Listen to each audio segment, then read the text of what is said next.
Erick Fedde on the mound for the Cardinals today.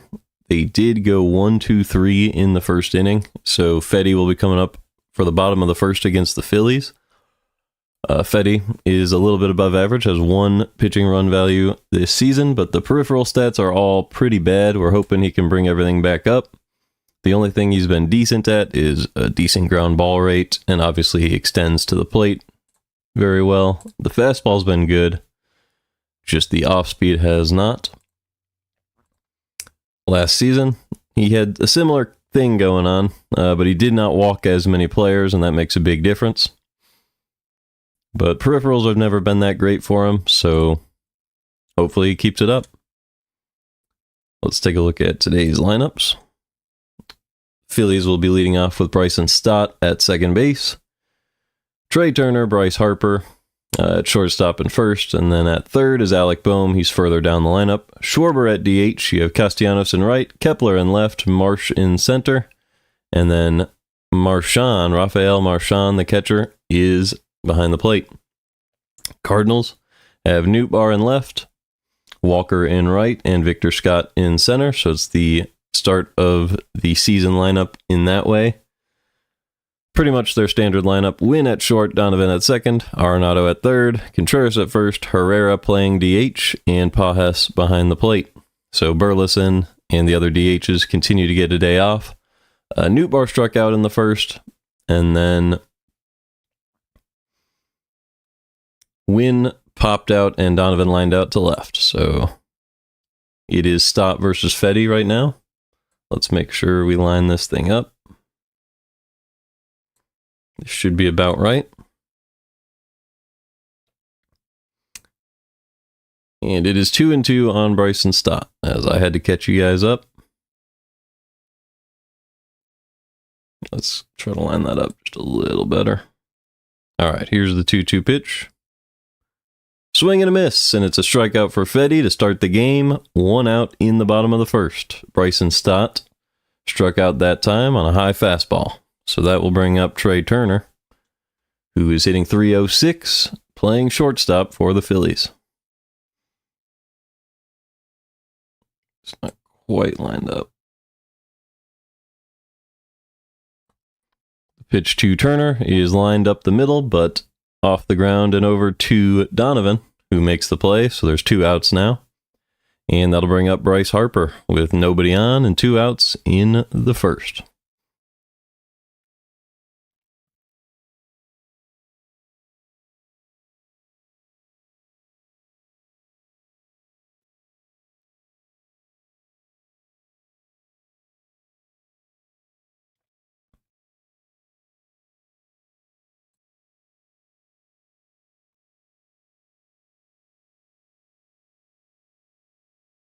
So here is Bryce Harper. He's having a little bit of a down year compared to where he normally ends up, but he launches this one deep to right field, and Walker is there at the wall. So the crowd got a little excited about that, but it did not get out of the ballpark, and we go to the second, still scoreless after 1. So Fedde produces a 1-2-3 inning. A little bit scary on Harper right there, but a little cold outside, the ball hung up in the air, and no damage was done. It will be Arenado, Contreras, and Ivan Herrera. It's really nice to have Herrera's bat back in the lineup, but when he's playing catcher is when the offense becomes incredibly scary. So hopefully he gets healthy soon. Luzardo only threw 8 pitches in the first inning. And we can take a look at what Luzardo's been up to this year.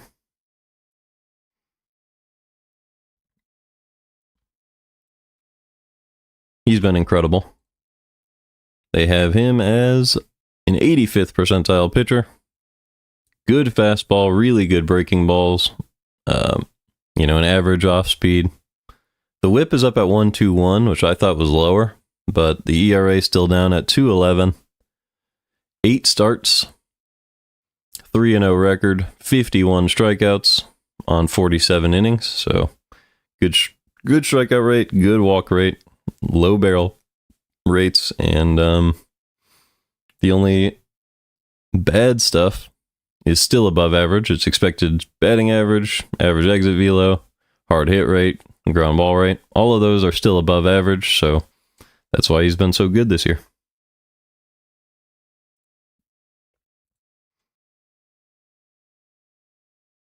So that's who the Cardinals face. He's obviously a former Marlin. Was traded to the Phillies. Or he might have left in free agency. I don't think it was a trade, though. Either way, here's Arenado. Arenado is hitting .264 this year with a .767 OPS. Does have 4 home runs on the year. First pitch from Luzardo to Arenado. He's a slider right down the middle for a strike. 0-1. It's not raining, but it is a little misty. Might be raining a little bit in Citizens Bank in Philadelphia today. As Luzardo misses low with an off-speed pitch, 1-1.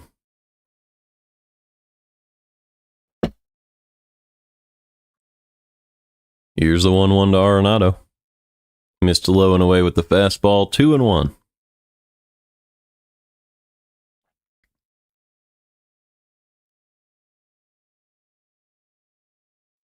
The 2-1 pitch to Arenado. Swing and a miss on a changeup low and away, 2-2. So that was a good pitch from Luzardo.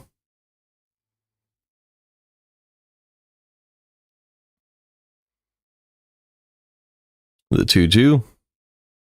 Chased again, and down goes Arenado. So that's another strikeout for Luzardo. It's his second of the game. He got Nootbaar, the first hitter in the first, and he gets the first hitter in the second, which is Arenado.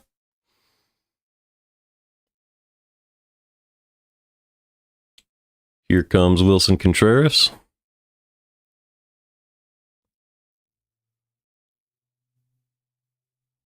One out, nobody on. Pitch 14 of the game for Luzardo. First pitch to Contreras. Up and in, fouled back, 0-1. Contreras playing first base this year. That was an interesting switch. He started out really, really slow, but he's picked it up recently.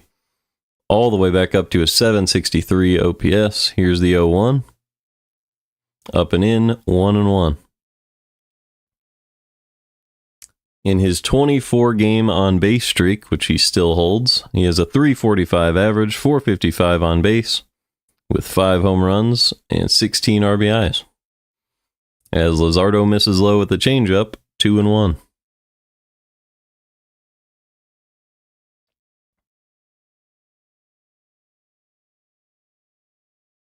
Two-one pitch. In the dirt with the changeup, 3-1. So a chance to extend the on-base streak and get on a walk here, potentially. .455 is an incredible on-base percentage. You hope that continues. Here's the 3-1. Low and in, and that's ball 4. So Contreras draws a walk and extends that on-base streak to 25 games. And that will bring up Ivan Herrera.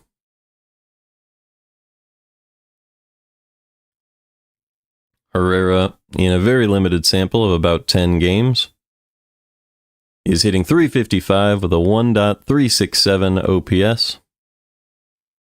As the first pitch is up and in, fouled back, 0-1. He did homer in Game 1 of this series 2 days ago. He's at 5 home runs on the year in just those 10 games.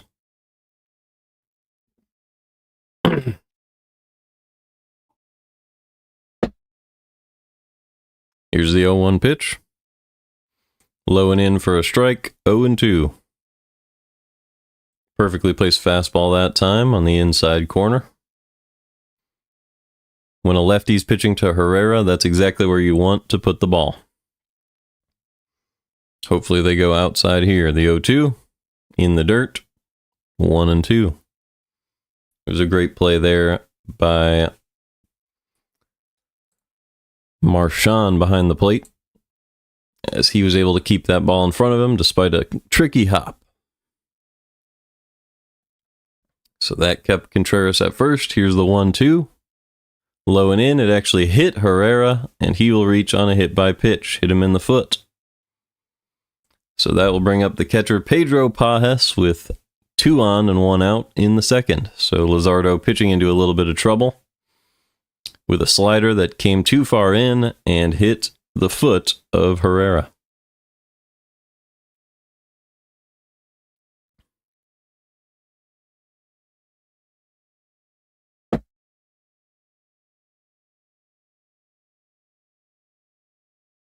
So here comes Pajes. He has a 235 average on the year.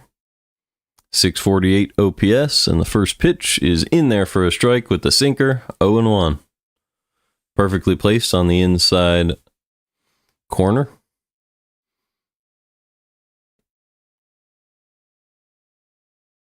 The 0-1 pitch, a little bit low with the changeup, 1-1.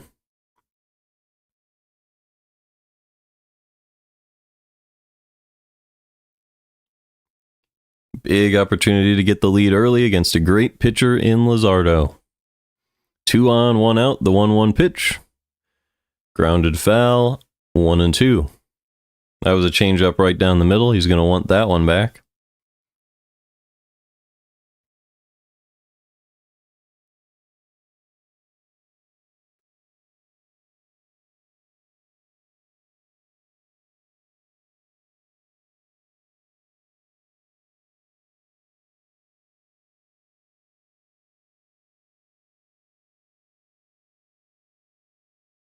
Luzardo is set. The 1-2 pitch to Pajes. Swing and a miss on a sweeper low and in, and down goes Pajes. So that's the second strikeout of the inning for Luzardo. Third of the game, and that'll bring up Jordan Walker with 2 on and 2 out.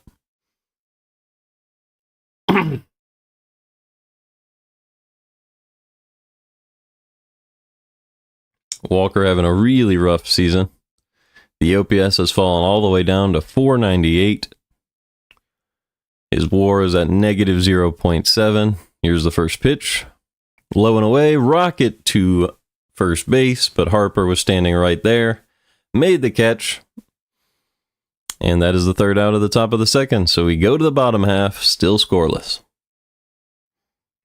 That is really unfortunate because that was a hard hit ball. It was Walker's best chance in a long time to get a couple RBIs. But Harper made a nice catch. So Fedde will have to face Schwarber, Castellanos, and Kepler in the second.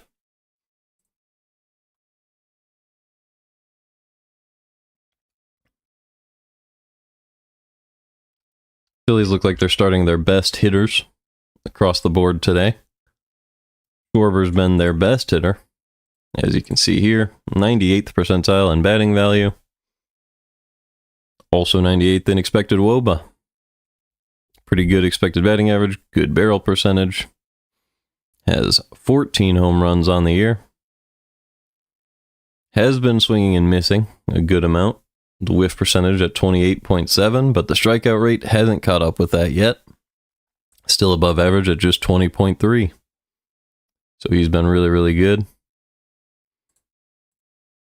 Last year, though, his strikeout rate was much higher, so you expect the whiff percentage to eventually catch up with him a little bit. He was still a really, really good hitter last year, and that's why it hasn't changed too much. But the OPS last season was 851. This year it's 985, so due for a little bit of regression. One guy we haven't looked at yet is Kepler. Kepler's a little below average this year, -1 batting run value. Good expected WOBA and expected batting average. And barrel rate, but hasn't produced the results quite yet. The OPS at 720, which is better than it was in 2024, but not quite where it was in 2023, and he is 32 this season. Good walk rate, good strikeout rate, so you expect his numbers to continue to go up if the walk rate doesn't go back down to where it was last year. But we'll have to see. Here we go against Schwarber. 0-1. Fedde missed low at the second pitch. It is 1-1. So a quick couple of pitches to Schwarber. We might be a little behind. I'm going to skip after this pitch. Here's the 1-1 pitch to Schwarber. Above the zone with the cutter, 2-1. And the 2-1 pitch is popped foul, 2-2. So now we're live.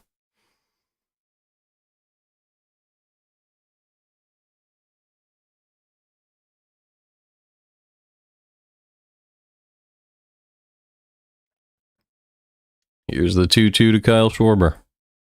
Low and away, ground ball. Easy play for Donovan. 1 out in the second. So Fedde's settled in pretty well here as a 3.78 ERA on the year. Looking to pull it down even further today. Neither team has a hit so far in this one, but the Cardinals have 2 base runners to the Phillies 0. As we face the 5-hitter, Nick Castellanos, in the second. First pitch up and in for a strike with the cutter, 0-1.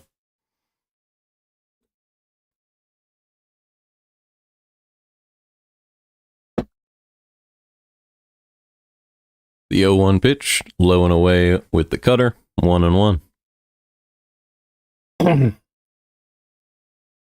Castellanos has 4 home runs on the year, a 746 OPS. Right down the middle, rocket to right, and that's going to be another hit for Castellanos. So he came into that at bat 1 for 5 in his career against Fedde. Now he's 2 for 6. So dramatically changes the outlook there. And it's the first hit of the game for either team. 1 on, 1 out for Max Kepler. That was a great job by Castellanos. He just waited for the ball to travel, put the barrel on it, hit the ball hard to the opposite field. And now the Phillies have a base runner. First pitch to Kepler is a little bit high with the sinker, 1-0.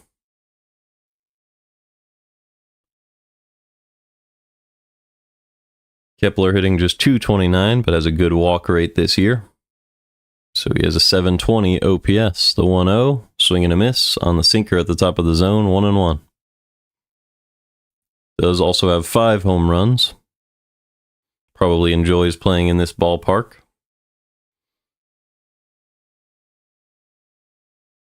Here's the 1-1.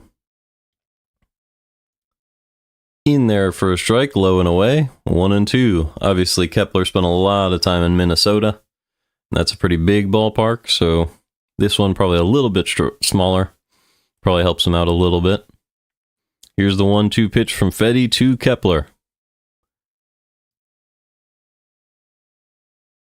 As the sweeper goes low and in, 2-2.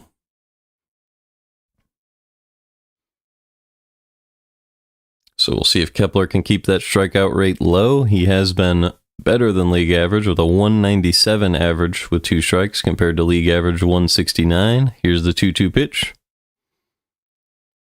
Perfect sinker up and in. That was a strike, but not a great job by Pajas to frame it, and Kepler ducked. So he was able to make his zone look a little smaller, got the ball call, and now it's 3-2 on Kepler.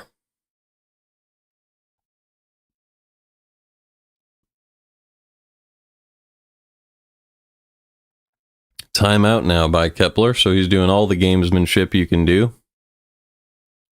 He's getting really low to get a ball call, and now calling time to try to draw the walk here. Does have a really good walk rate with a full count. Castellanos goes. The 3-2 is a swing and a miss. So down goes Kepler, but Castellanos is able to steal second on the pitch. So the missed call does cost the Cardinals something, but nothing major. As Alec Bohm will step up with a runner on second and 2 outs here in the second inning. Bohm has just 1 home run on the year, a 618 OPS in 38 games. Here's the first pitch. Missed low and away with the sweeper, 1-0. Bohm hitting .255 in the batting average.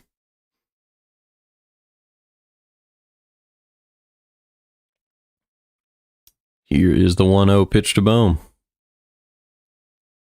Missed way outside with the sinker, 2-0.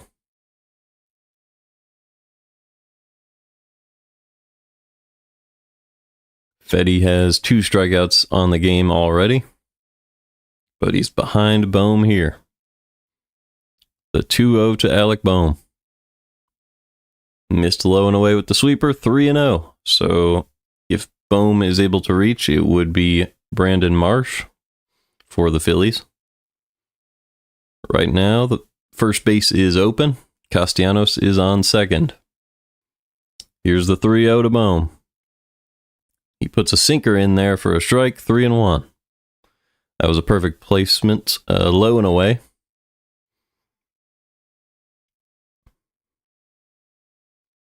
We'll see what he does here on the 3-1 pitch to Alec Bohm. Missed low and away with the cutter. And that is ball 4. So runners are now at first and second for Brandon Marsh.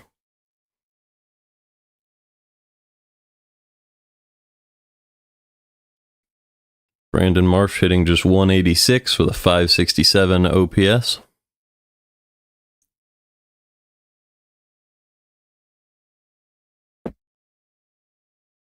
Pretty rough year compared to what he normally does. Here's the first pitch from Fedde.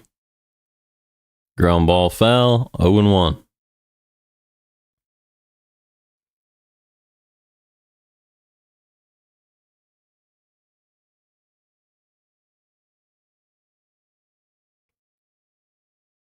Marsh has just 1 home run in 24 games so far. Here is the 0-1 pitch from Fedde. In there for a strike with the sweeper at the bottom of the zone, 0-2. So Marsh down to his final strike. Fedde is 1 strike away from getting through the second inning. This will be the 29th pitch of the game already for Fedde. Here it is, the 0-2. Swing and a miss on a cutter above the zone, and down goes Marsh. The 3rd strikeout of the game for Fedde, and we'll go to the 3rd, still scoreless. 0-0 in Philly. It'll be Victor Scott, and then the top of the order for the Cardinals. Scott, Nootbaar, and Wynn.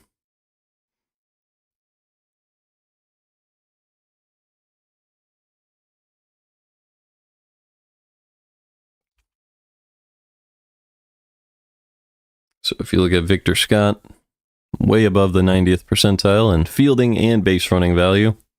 99th percentile, now it's above average, and he's still listed as the fastest runner in baseball at 30 feet per second. So that's incredible. But his peripheral hitting stats aren't great, and he's been an average hitter on the year. But the OPS is 755, and he steals bases, so of course you want this guy in your lineup. He's been fantastic on defense.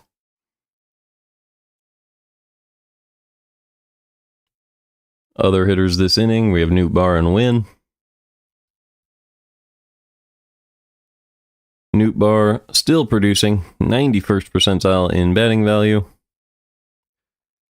He is league average on the base paths and in the field. Has just 6 home runs on the year so far, but a 791 OPS. And 6 home runs is better than he's been doing in the past in recent years, so can't really complain about it. And every single peripheral stat is good. Outs above average is at 1, that's positive. The entire defense for the Cardinals has been the best in baseball. So nothing but good signs for Nootbaar. And then we look at Wynn. He's been an above average hitter, despite some bad peripherals. Also a great defender. And a good base runner. But only 2 stolen bases on the year, so they aren't really using that 28.1 sprint speed, but the value will come. So that's the 3 guys coming up this inning.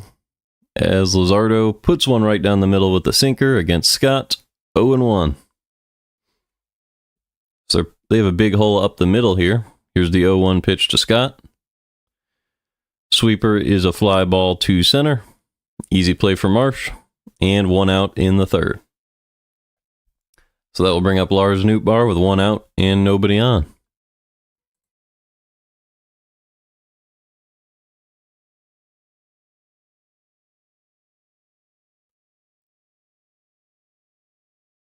Luzardo on pitch 30 of the game, so him and Fedde in very similar spots so far in this one.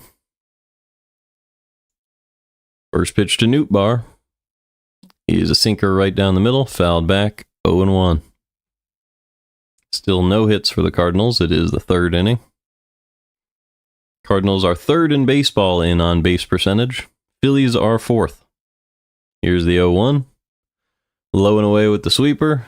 He did not go around, 1-1.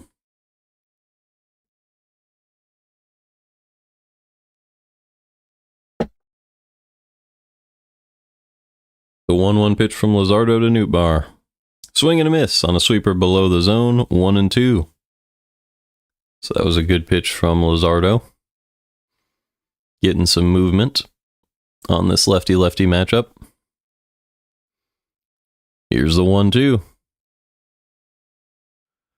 Slider low and away. That's a ball, 2-2.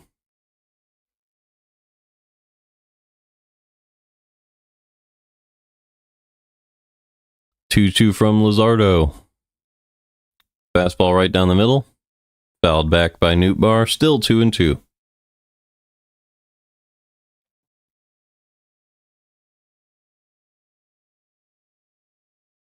Pitch 35 of the game. Here's the 2-2 to Nootbaar. Inside, that's ball 3. So Nootbaar working the count back to a full count. Good at bat by him. He's been fantastic this season with 2 strikes.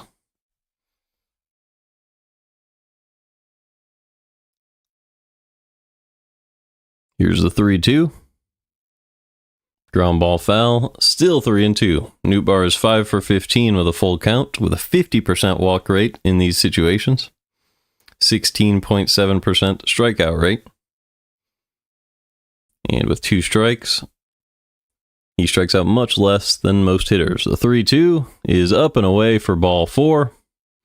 And Nootbaar draws another walk. So 1 on with 1 out, and that will bring up Mason Wynn. On Monday, Mason Wynn hit a home run to give the Cardinals a 3-2 lead that they would not surrender against the Phillies. It was huge for extending the win streak, and we'll see what he can do here. First pitch is low with the sinker, 1-0.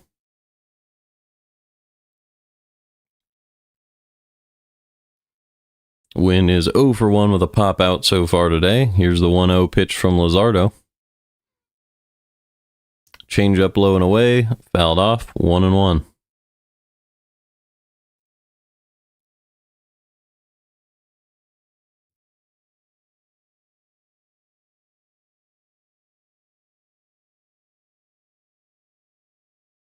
Third baseman is in. Here's the 1-1 pitch from Luzardo. Instead, they're going to check on Nootbaar. So it seems the Phillies are playing the Cardinals' fast runners to potentially bunt, which is an interesting strategy.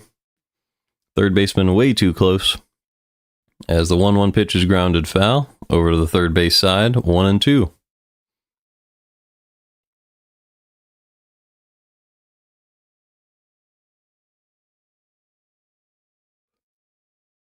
I think if you ask Mason Wynn whether he wants the third baseman to play a little closer, I would say he would be very happy about that. Because now he can just look to hit the ball hard and not try to bunt, as that's not usually a good strategy anyway. Here's the 1-2 from Luzardo, up and away, and that is ball 2. So the count is 2-2 on Mason Wynn. Still a scoreless ball game in the top of the third inning with 1 out. 2-2 to Wynn. Inside, popped foul, still 2-2. Wynn is about league average with 2 strikes, has 1 home run with 2 strikes this season, and a 167 average compared to the league average of 169. Timeout by the umpire, as there's a band hanging out of Luzardo's pocket. So he'll have to get reset for this pitch. And here he is, the 2-2 to Mason Wynn. Ground ball, easy play at shortstop. They go to second for 1. and they turn 2. So it's a double play against Wynn that time, and we'll go to the bottom of the third, still scoreless in Philadelphia.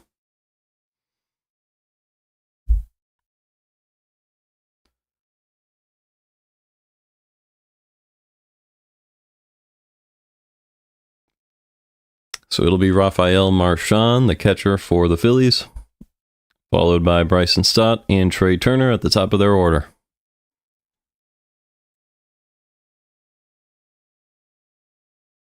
Marchand struggling a lot this year, but has some history at the big league level. This year he's had 28 plate appearances, just a .250 on-base percentage with an .087 average and an .087 slug, so he just probably has a couple of singles this year. -3 in batting run value already. But if you look at last season, he was very good. Produced 5 batting run value in 56 plate appearances with 3 home runs on the year. So he has the potential to hit the ball, just hasn't done it a whole lot yet. They could always go to Stubbs as their backup catcher.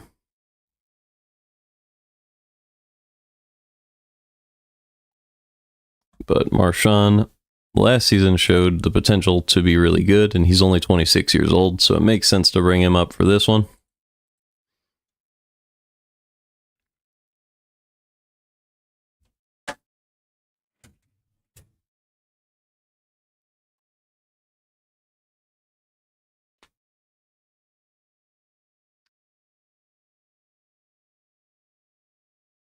Bryson Stott has a .712 OPS, a little bit below average in the batting value.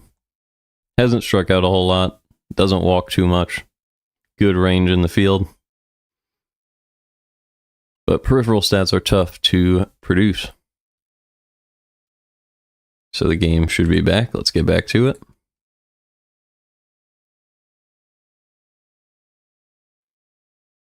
Here we go. Fedde versus Marchand. The first pitch is a strike with a sinker on the outside part of the plate. 0-1 on Rafael. Second pitch to the catcher for the Phillies. He is outside with the sweeper. 1-1.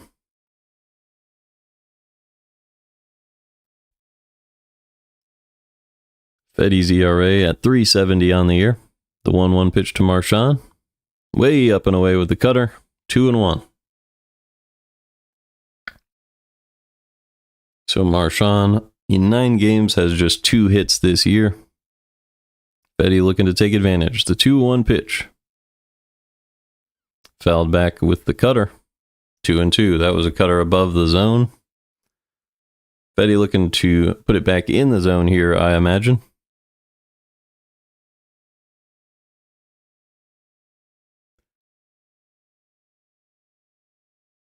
The 2-2. Right down the middle, fouled back, still 2-2.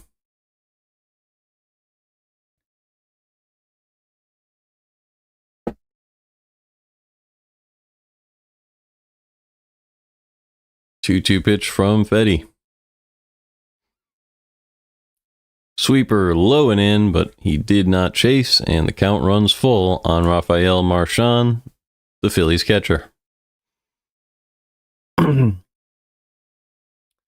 Bryson Stott is waiting on deck. Here's the 3-2. Perfect pitch low and in, but does not get the call on the sinker. And it's called ball 4, so that is a walk for Fedde. 1 on with nobody out, and that'll bring up Bryson Stott. So it's an awful outcome for the Cardinals. You really don't want to put a base runner on to start the inning, especially when it's Marchand ahead of Stott, Turner, Harper. So we'll see what Fedde can do to get out of this. Here's the first pitch to Stott. Miss low with the sweeper. 1-0.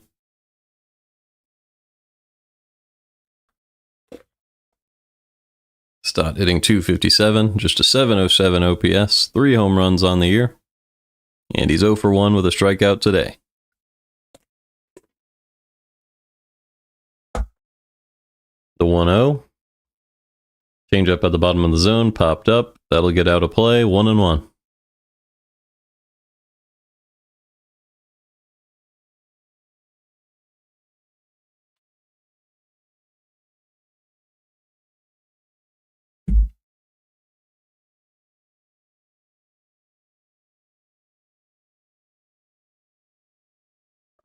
Brendan Donovan playing him to pull here. The 1-1 pitch. Missed outside with the changeup, 2-1.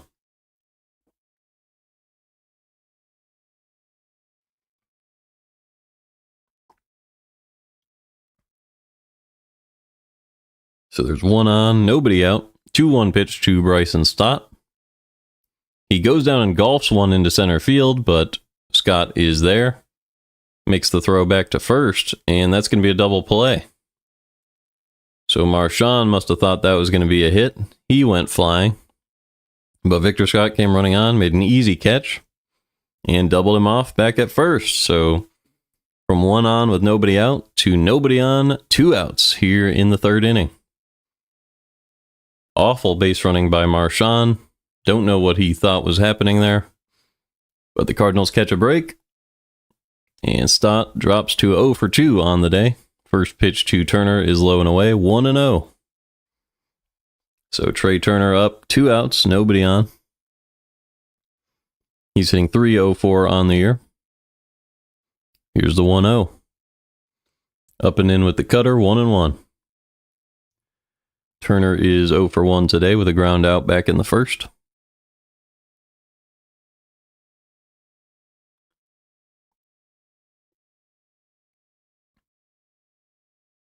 The 1-1 pitch. Swing and a miss on a sinker at the top of the zone. Foul tip that time, 1-2.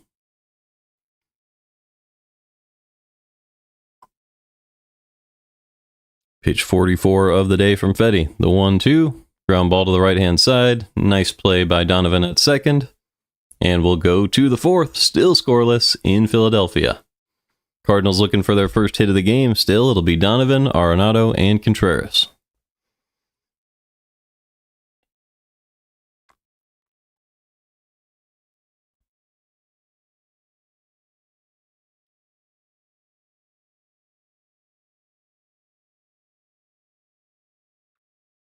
Brendan Donovan has 5 batting runs this season, 1 base running run value, so produced 1 run with those 3 stolen bases, and I'm sure he's taken a lot of first to thirds.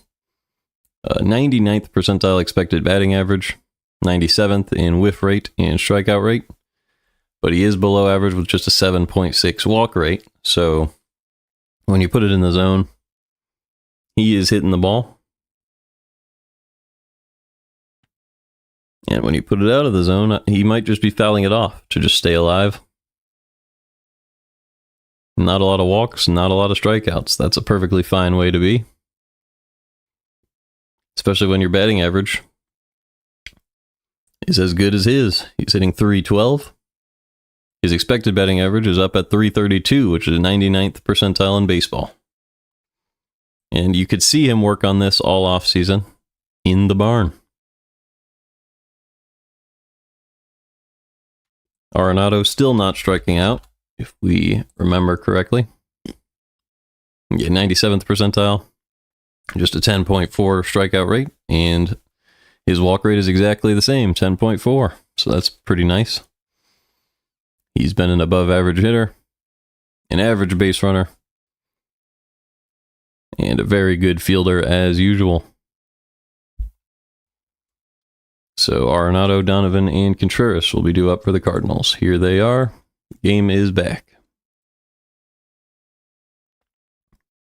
Let's see Donovan get a hit. Luzardo's going to be coming in to throw his 44th pitch of the game in this 4th inning. As Donovan steps up to the plate, here we go. First pitch to Donovan is low and in, ground ball to first. Easy flip, and that's out number 1. So Luzardo, good job getting over to cover first. 1 out, nobody on for Nolan Arenado.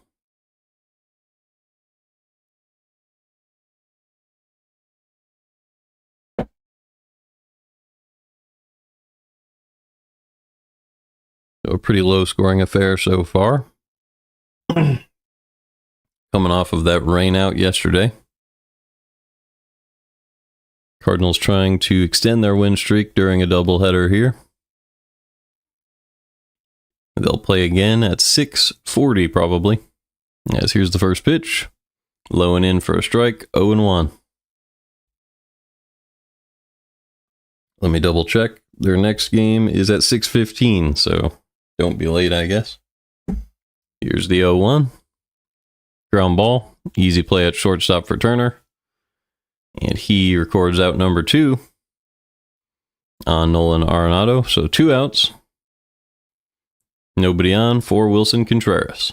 Contreras is without an at-bat today. He has had 1 plate appearance. It was a walk.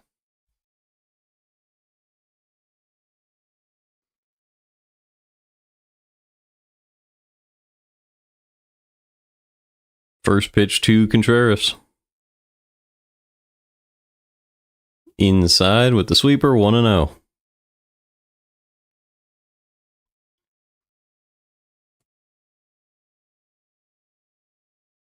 Luzardo has only thrown 4 pitches this inning. This will be pitch 5 of the inning. Here's the 1-0. Swing and a miss on a changeup low and away, 1-1.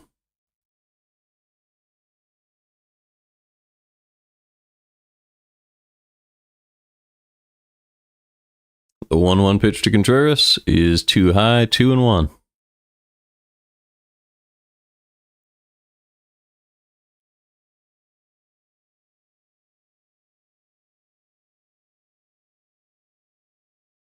The 2-1 pitch to Contreras is in there for a strike on the inside part of the plate, 2-2.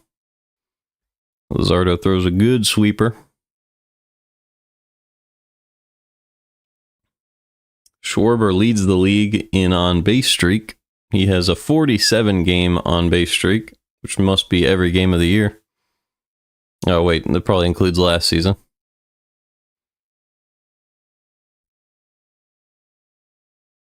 And Contreras is at 25. He is second. Here's the 2-2 pitch to Contreras.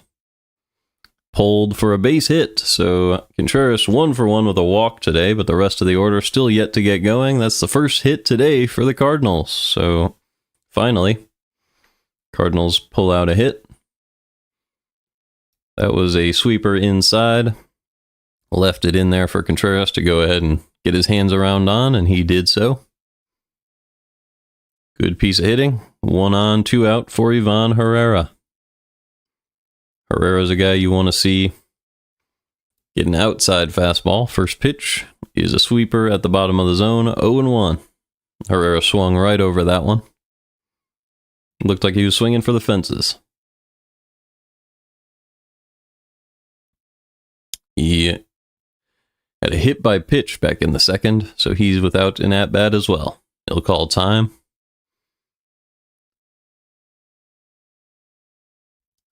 So Luzardo sitting at 52 pitches on the game. Still below 10 pitches this inning. The 0-1 to Herrera is a sweeper in the dirt. 1-1.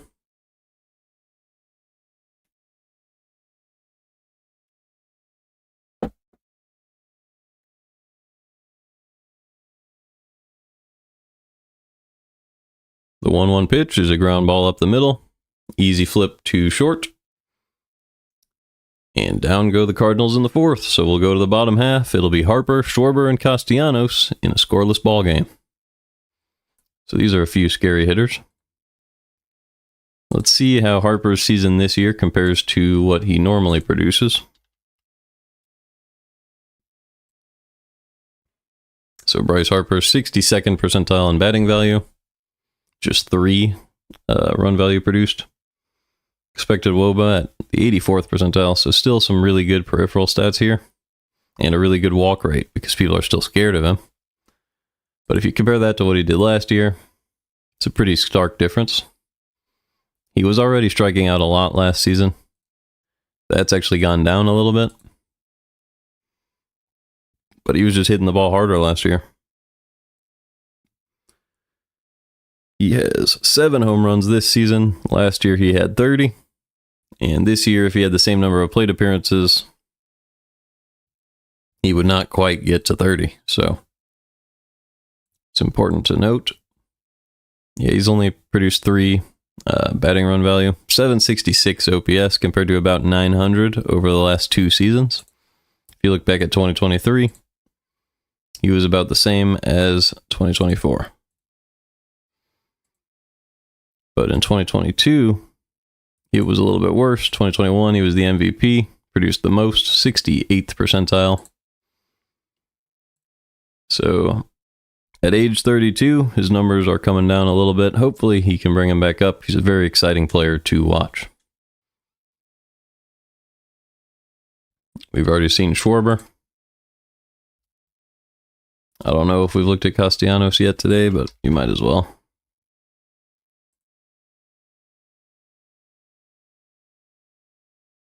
Yeah, just a little above average. Good at putting it on the sweet spot. Last year, the expected batting average was even higher. We produced 8. This year, just 2 batting run value. It's about the same. Yeah, he's on pace for the exact same year, essentially. 742 OPS last year, 745 this year. He's at age 33.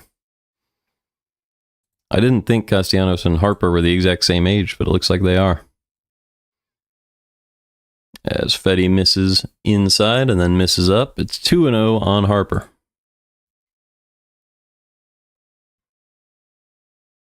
Here's the 2-0 pitch to Bryce Harper. Missed outside, 3-0. So the walk rate is still high. And looks like it might get even higher after this plate appearance. Fedde struggling to pitch to Harper. The 3-0. Right down the middle with the sinker. He fouls it back. 3-1. So Harper with the 3-0 green light that time. You don't blame him. Trying to get another homer. Sneak one there. Here's the 3-1 pitch from Fedde. Inside, pulled down the line, fair. He kept it fair into the corner. It's going to be extra bases for Bryce Harper. Turns around first, strides into second with a stand-up double, and the Phillies have a runner in scoring position with nobody out. So, good hit there from Harper. Stayed inside a pitch that was already on the innermost part of the zone. Was able to keep it fair, and that will put a runner in scoring position with nobody out for Nick Castellanos, or for Kyle Schwarber. So Schwarber and Castellanos coming up. Schwarber at a 979 OPS on the year, easily the best on the Phillies. He's the only one not in the 700s on their roster, or lower. First pitch missed low, 1-0.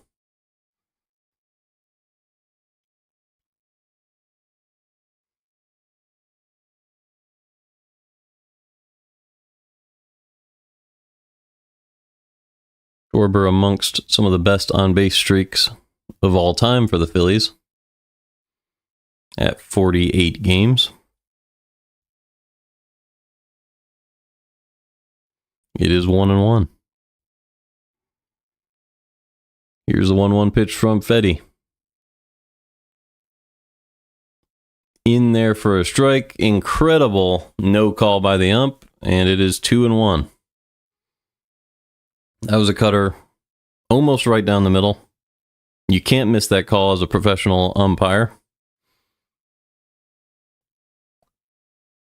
But he calls it a ball, and it's 2-1 on Schwarber. The pitch, driven deep to center field, but Scott is there. Harper will tag and advance to third, and there's one out in the fourth with a runner on third.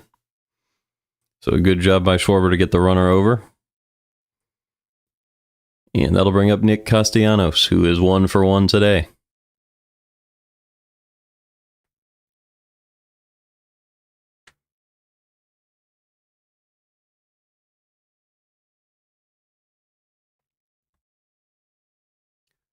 Castellanos, a former Tiger and a former Cub. Here's the first pitch to him from Fedde. Fedde missed way outside with the sweeper, 1-0.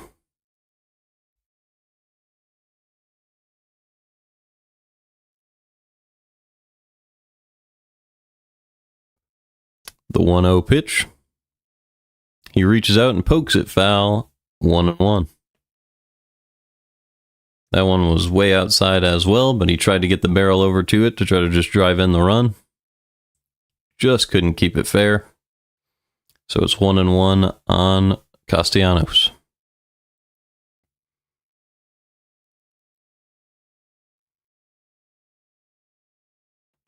Castellanos has been incredible in these situations this year. Here's the 1-1 pitch. Driven to right field. But that one is just foul. It could have been a home run if he had just moved it over about 10 feet to the left. 1-2. In these situations with a runner on third and less than 2 outs, Castellanos has no sac flies, but he is 7 for 9. With 1 strikeout. Here's the 1-2 pitch from Fedde. Change up low and in, fouled back. Still 1-2.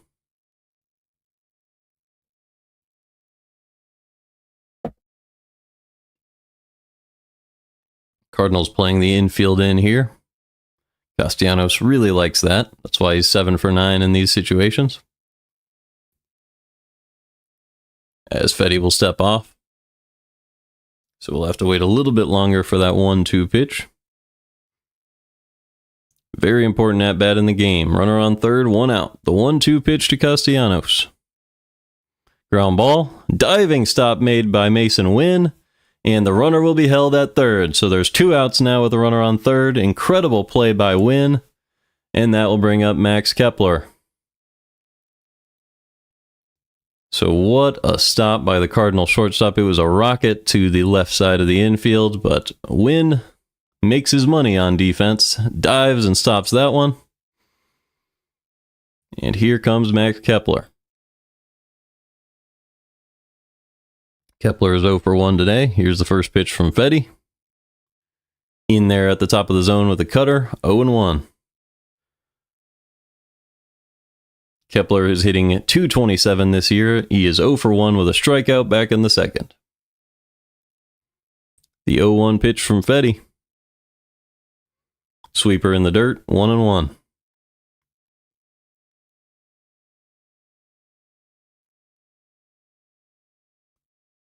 Still a big opportunity for the Phillies, but with 2 outs, all they have to do is get Kepler, and the Cardinals would be able to get out of this. Here is the 1-1 pitch. As Fedde is set, the 1-1 to Kepler. Missed way up and away. 2-1.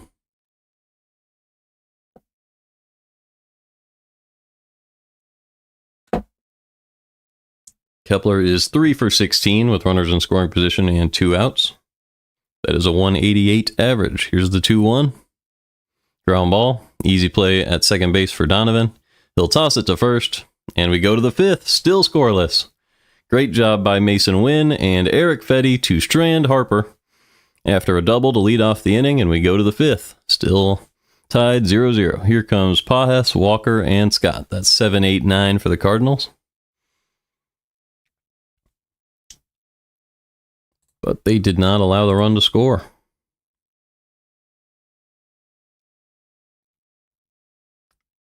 So now let's look at Jordan Walker. I mean, put this season to bed, potentially.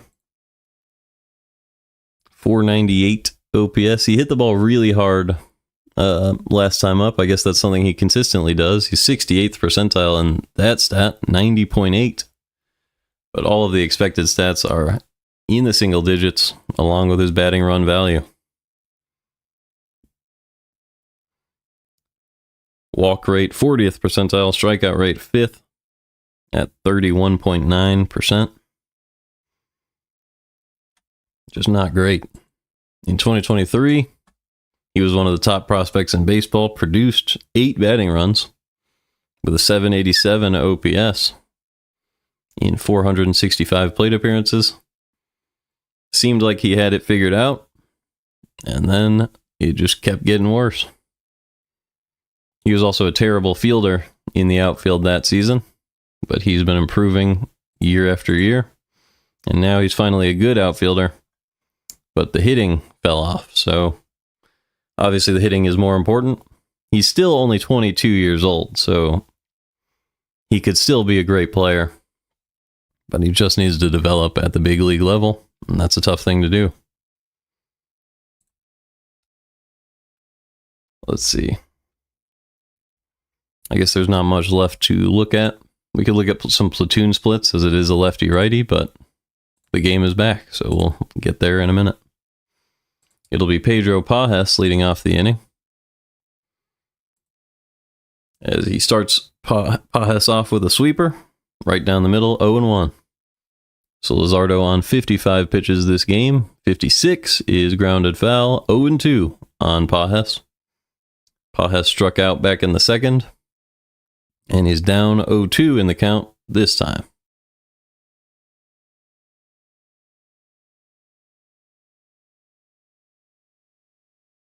The 0-2 pitch is low and in, 1-2. That was a good pitch from Luzardo, just missed inside.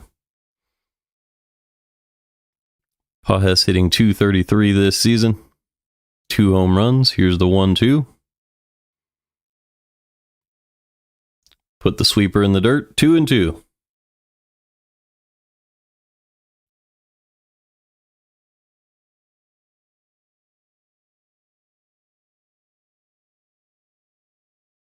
Cardinals a game and a half out of first place in the Central. 2-2 pitch, ground ball. Over to short. Turner makes a throw, but he misses the throw. And Pajes has an infield single. It was a slow roller into the gap. Really tough play at shortstop for Turner. He would have had to make a perfect throw, and he just doesn't quite have the arm for that anymore. Pedro Pajes reaches. He's 1 for 2. So 1 on with nobody out, and that will bring up Jordan Walker. The statistics would tell you to bunt right here. I don't think he's going to be bunting. The first pitch, in there for a strike with a fastball at the top of the zone, 0-1. Especially with the Cardinals still wanting Walker to develop into a great hitter. Bunting wouldn't help out with that a whole lot. As Luzardo is set, here's the 0-1. Missed just low with the changeup, 1-1. So that might be a makeup call for Walker. At the bottom of the zone, the 1-1 pitch. Ground ball, left-hand side. Bohm goes to second for 1. They go to first, but Walker beat it out. So 1 out now. Jordan Walker on first for Victor Scott.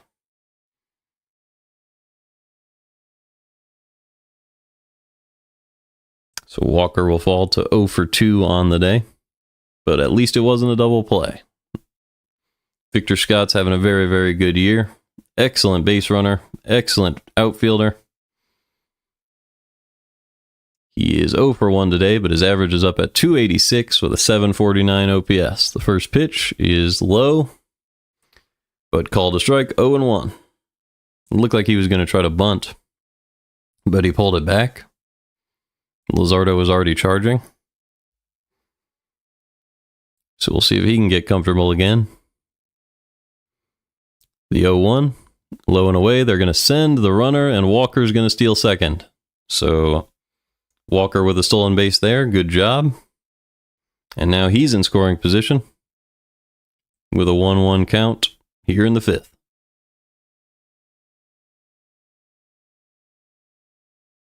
It was a good throw, a good job by Turner to act like he caught the ball. Keep Walker at second.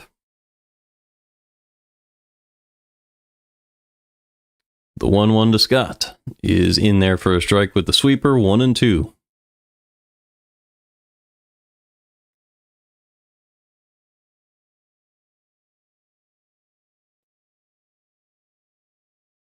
So Luzardo on pitch 66.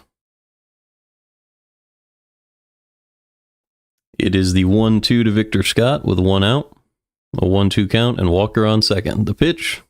Swing and a miss on a sweeper outside, and that's the second out of the inning. That is strikeout number 4 on the day for Luzardo.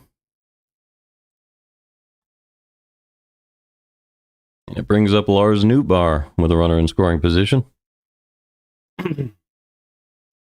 This is a guy you definitely want at the plate if you're the Cardinals, even in a lefty-lefty. As a sweeper, catches the lower outside corner, 0-1.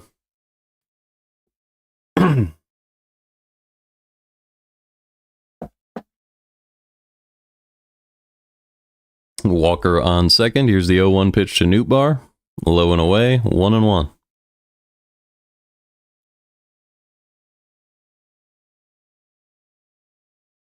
Nootbaar is 6 for 19 with runners in scoring position and 2 outs this year. Does have a home run and 2 extra base hits in these situations. Here's the 1-1. Sweeper fouled back, 1-2. Nootbaar looked like he wanted that one back. Just missed where he wanted to hit that ball. And Luzardo is 1 pitch away from getting out of this. Walker on second, the 1-2 pitch to Nootbaar. He is a little up and away, 2-2. That was a very, very close pitch. Just a little outside. The 2-2 to Nootbaar. Right down the middle for strike 3, and Luzardo's out of it. So the Cardinals strand Walker at second, and we'll go to the bottom half of the 5th, still scoreless in Philadelphia.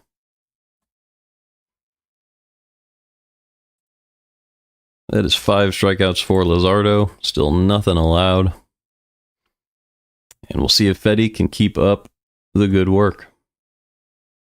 It'll be Bohm, Marsh, and Marchand.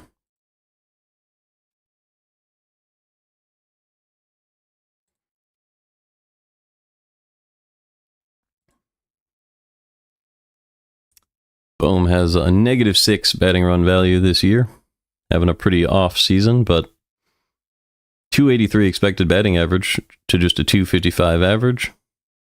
Good average exit velo. He's still barreling the ball up at an average rate. So you expect these numbers to come back up. He just needs to walk more. Last season he walked 28th percentile at 6.6. This year that's all the way down at 3.8. Jeez.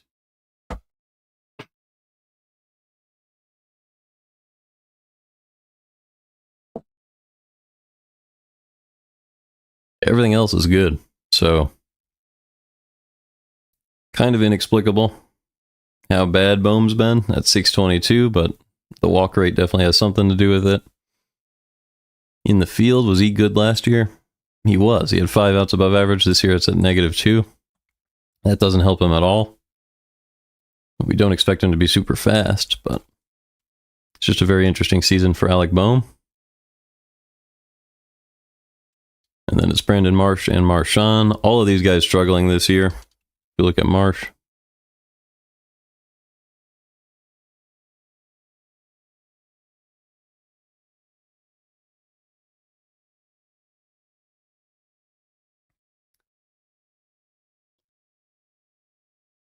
Yeah, Marsh, -4 batting run value. Just 60 at-bats.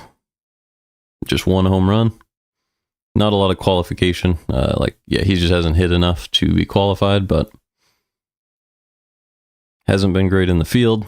Has been pretty fast. At center field, you have to be really fast, though. But if you just compare this to last season, he was a positive hitter last year, had a 747. 2 years ago, he was even better. So it's just been a rough year. Let's get back to the game.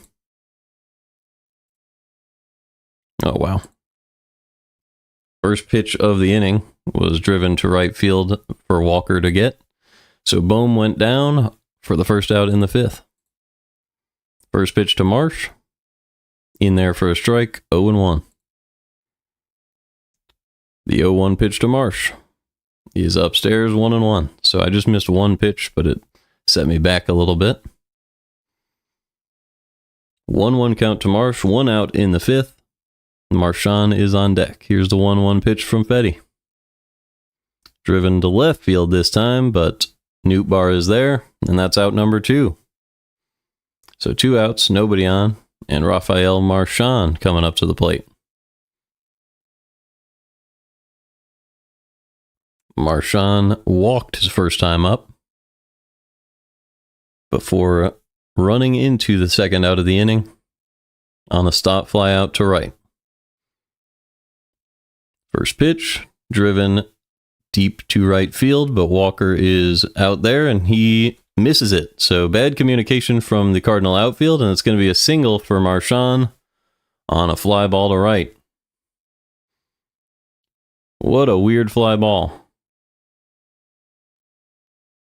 Let's see what happened here. So it was a fly ball. It was coasting over to the center field side, and Scott didn't make the call. It looked like Walker might have made that play, but Scott could have made that catch easily if they had communicated better.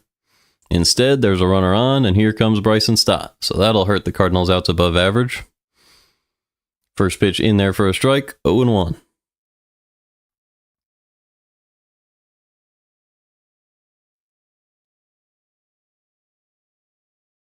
Those are the types of mistakes that can come back to bite you. Here's the 0-1 pitch from Fedde. Another pitch in there for a strike on a cutter up and away, 0-2.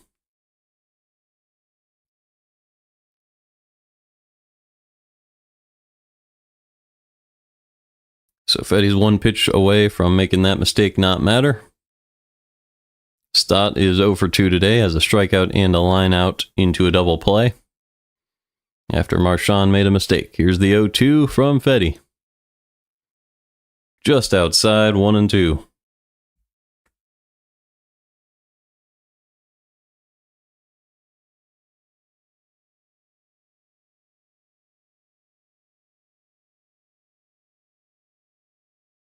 The 1-2 pitch from Fedde. Just outside again, 2-2. So he's trying to sneak the cutter back in, but it's just not traveling enough. He tried that 2 pitches in a row, just couldn't get it in the zone. And the count is even on Bryson Stott. Playing Stott to pull, big hole up the middle. Here's the 2-2 pitch. Ground ball, easy play for Donovan at second. And we'll go to the 6th, still scoreless. 0-0 in Philadelphia. So that weird fly ball hit will not bite the Cardinals. And that will bring up Mason Wynn, Brendan Donovan, and Nolan Arenado. So these are 3 guys you definitely want hitting the baseball on the Cardinals. Luzardo's been very, very good today. I believe we looked at Wynn his last time up, but it's never bad to take a look. 4 batting run value, 5 outs above average. That'll probably go up after that diving play today. Good 75th percentile sprint speed. Let's see if Mason Wynn has good platoon splits.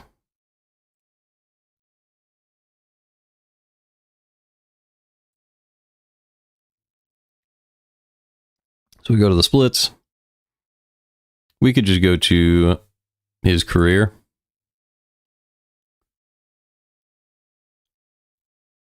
So against left-handed pitching, he has a 719 OPS, 686 against righties. And then if we go to this season, maybe it'll get more defined. This season, he has a 442 OPS against lefties and an 893 against righties. So that's very, very strange. Let's see if that was the case last year over the course of a full season. If this is the case, Wynn should be only playing against right-handed pitching. Now, he was good against lefties last year, 818 with a 691 against righties, so he just has to bring it up. That's a really interesting number for this year, though. Maybe he's doing something different.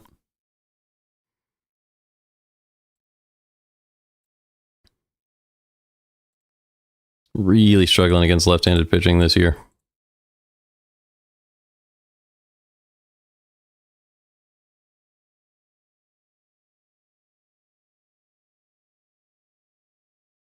All right, the game is back.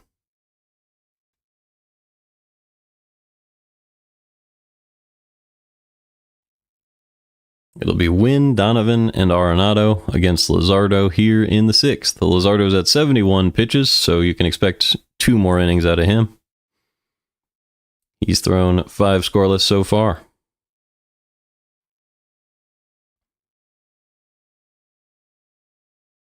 I do check the chat if anybody is listening and wants to type in. First pitch, in there for a strike, 0-1. That was a nice sweeper low and away. Great pitch from Luzardo.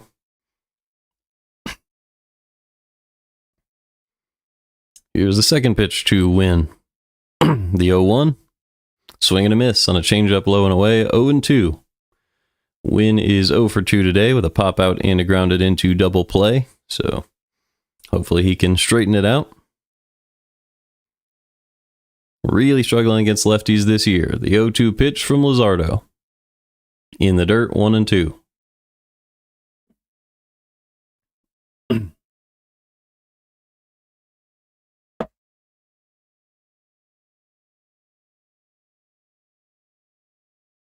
Luzardo is set. Here's the 1-2 pitch to Mason Wynn. Tried to quick pitch him there. Missed low and in, 2-2. He changed his whole windup. That was interesting. Here's the 2-2 to Win. Grounded foul, still 2-2. So Win doing a good job to battle back. It was 0-2. Luzardo's already thrown 3 pitches since going up 0-2, and now it's 2-2 on Win. Win hitting .250 on the year, 755 OPS. Great defense. 4 home runs. Here is the 2-2 pitch from Luzardo. Grounded foul again. So Win really making him work. That was a changeup in the dirt. And Win still went down and got it.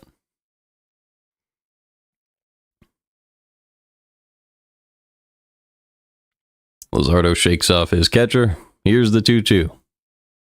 Fastball up and away, driven out to center field for a base hit. So a fantastic at-bat from Mason Wynn, and the Cardinals have a base runner.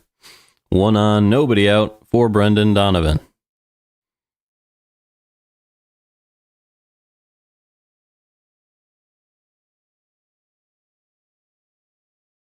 They're showing some Matt Carpenter highlights right now. That big double off of Clayton Kershaw. Some big home runs against Kershaw as well.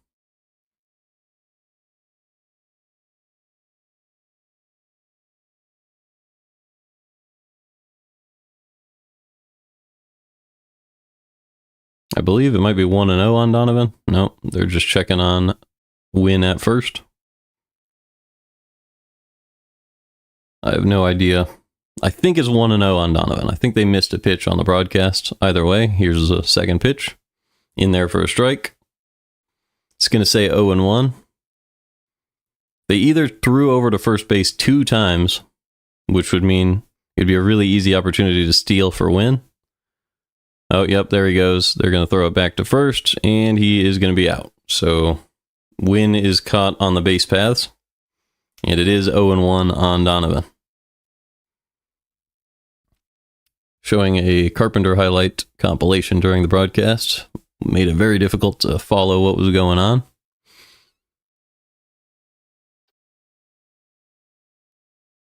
But yeah, Win was out by a mile there. Looks like he wants the Cardinals to challenge it. Or maybe a balk call, but Cardinals are going to challenge it. So maybe he got the sliding glove around. The ball definitely beat him to the bag.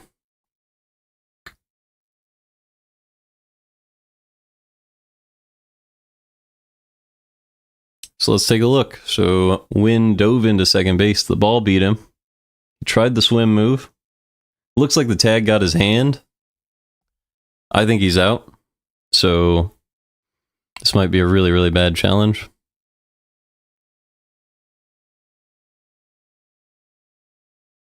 I mean, we can't say for sure that the tag didn't get his hand.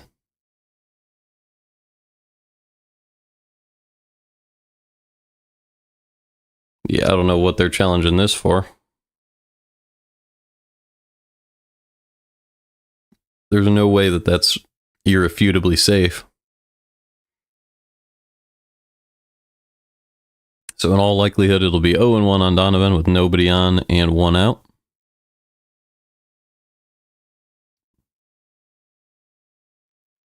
Unless Turner missed this tag. It looks like he brushes the top of his hand with the glove. If he didn't, then maybe Wynn's hand was in there before getting tagged to the chest, but it just doesn't look good. Yep, call on the field stands. There's one out. Nobody on, 0-1 count. So a bad decision by the Cardinals. Luzardo threw over 2 times against Wynn, so he thought he could probably steal. He was unable to do so. And the slider went right down the middle of that time, 0-2. So a missed opportunity for the Cardinals there, potentially. Let's see if Donovan can start something new. Pitch 81 for Luzardo, the 0-2 pitch to Donovan. Swing and a miss on a sweeper low and away, and that is the second out of the 6th. So that'll bring up Nolan Arenado with nobody on and 2 outs now. And because Luzardo's thrown so few pitches, he might even be able to go 8 if he's able to get Arenado quickly.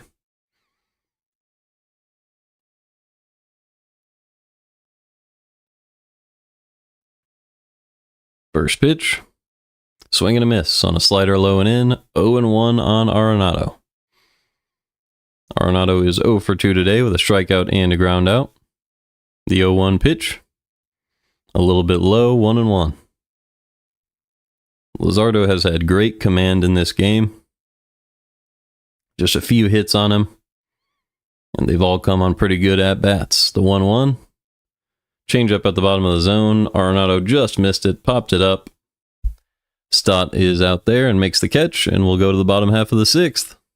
Tied at 0.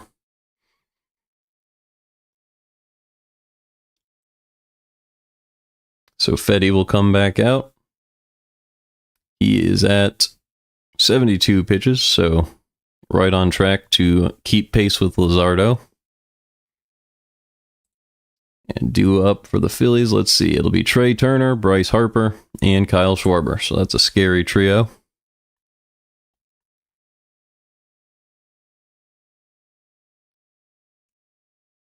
Maybe we could get this Kyle Schwarber streak on Baseball Reference and see if we can figure something out.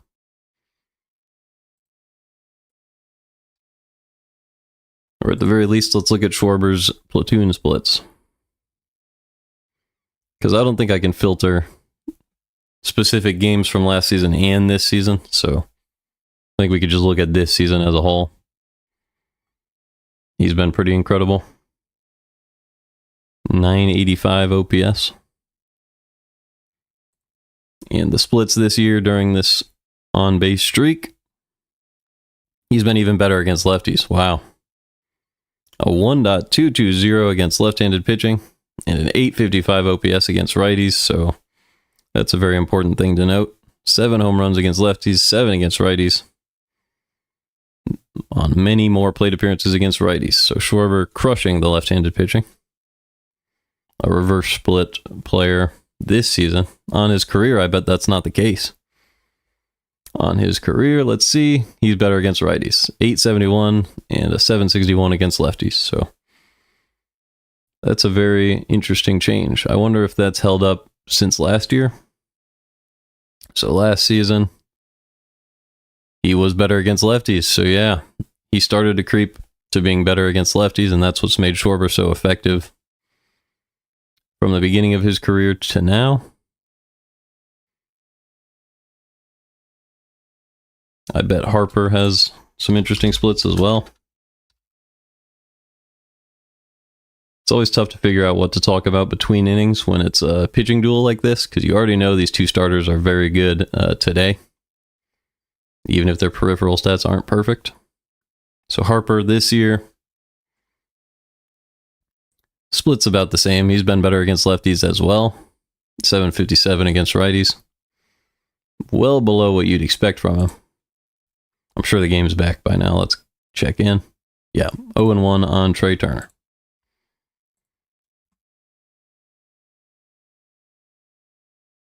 So I'll catch us up here. Fedde back out there. It's the bottom of the 6th. Still scoreless in Philadelphia. 0-1 count on Trey Turner. Fedde has 2 walks in this one, 3 hits allowed, so a 1 whip on the game.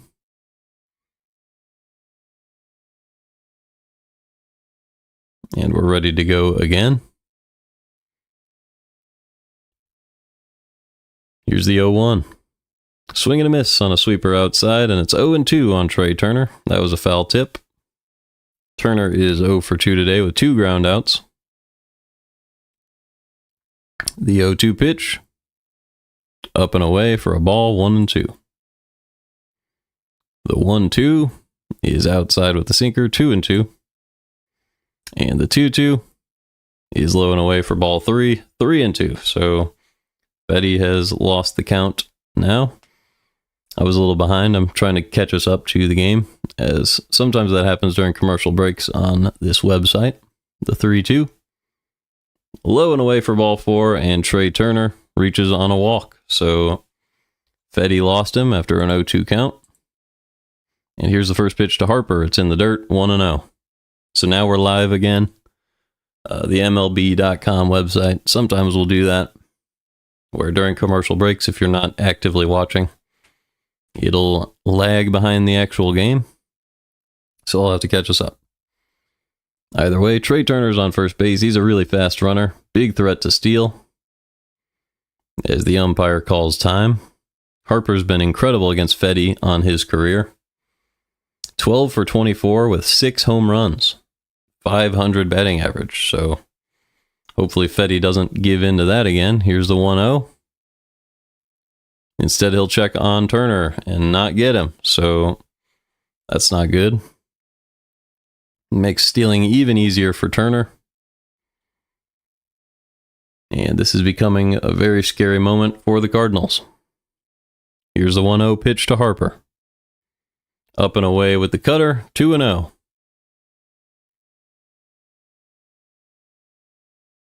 So Fedde looking to find the zone. Harper's a guy who has hit a home run against him in 1 in 4 at-bats on his career. This is his 3rd at-bat of the game, so it's pretty frightening. Here's the 2-0. Pitch upstairs. Turner easily swipes second base. And it's 3-0 on Harper with Trea Turner on second and Kyle Schwarber on deck. This is looking like a very scary inning.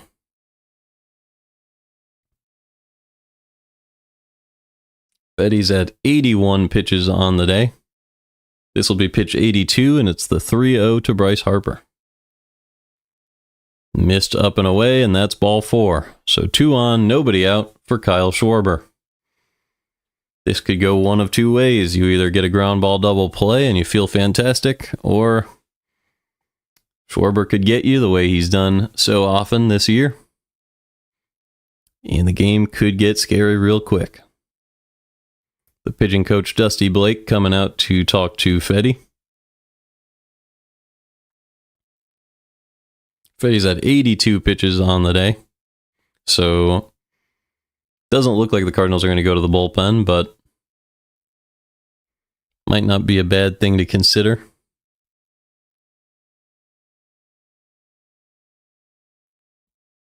Pretty long discussion here.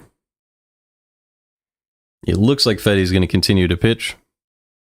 Looking to get a ground ball or a strikeout on Schwarber.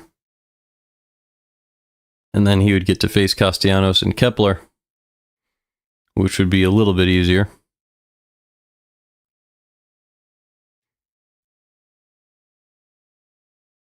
Either way, here comes Kyle Schwarber. 2 on, nobody out in the 6th inning. Here's the first pitch from Fedde.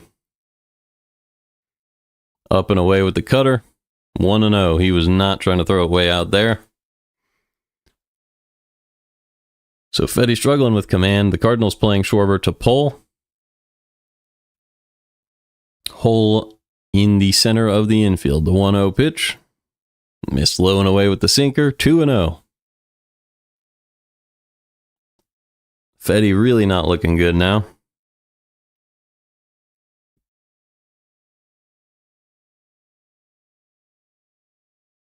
Schwarber with the bat on his shoulder. The 2-0 pitch. In there for a strike on the cutter, up and away. 2-1. So he finally found the zone.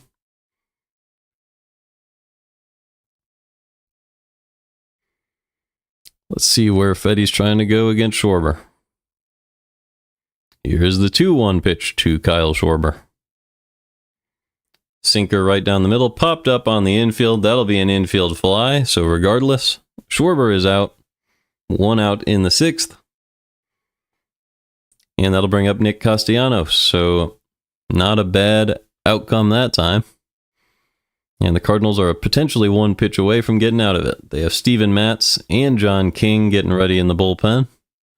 So this might be the last hitter of the game for Fedde, as Castellanos is a right-handed hitter. I think that's a pretty good idea. Get the lefties ready. First pitch is low and away with the cutter, 1-0. So Fedde's fallen behind a lot of hitters this inning. I think this should be his last inning of the game.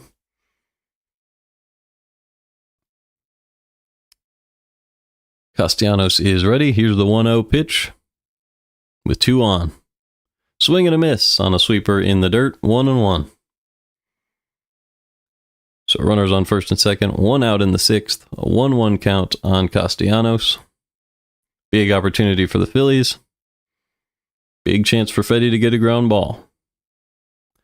Here's the 1-1. Ground ball, but it's foul, 1-2.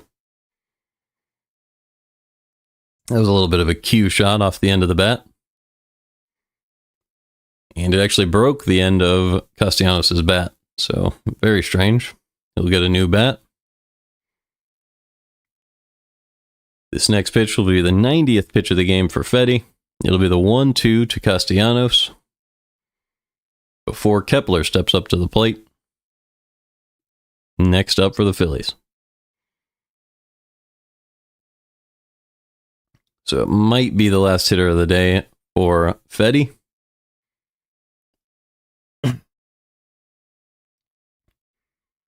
It's time to find out. Pitch 90, here we go. Erick Fedde versus Nick Castellanos, the 1-2 pitch.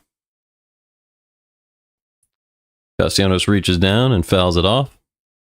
Still 1-2. So good job by him, staying alive. Castellanos is 2 for 7 in his career against Fedde. So it's a pretty good average. Still hasn't had a home run, does have a strikeout.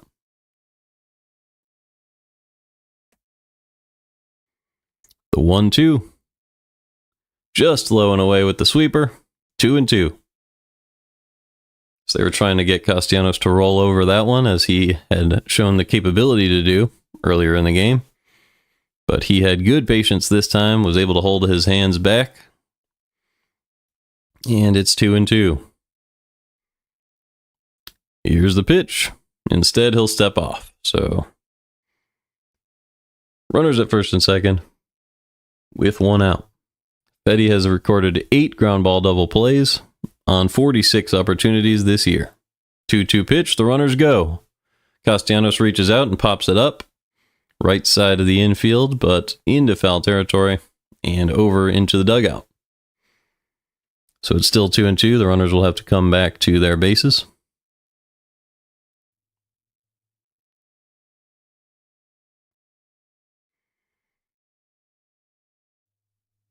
Good at bat from Castellanos to stay alive. We'll see if Fedde can finally get the ground ball. Today, neither team has a hit with runners in scoring position. Cardinals 0 for 4, Phillies 0 for 5.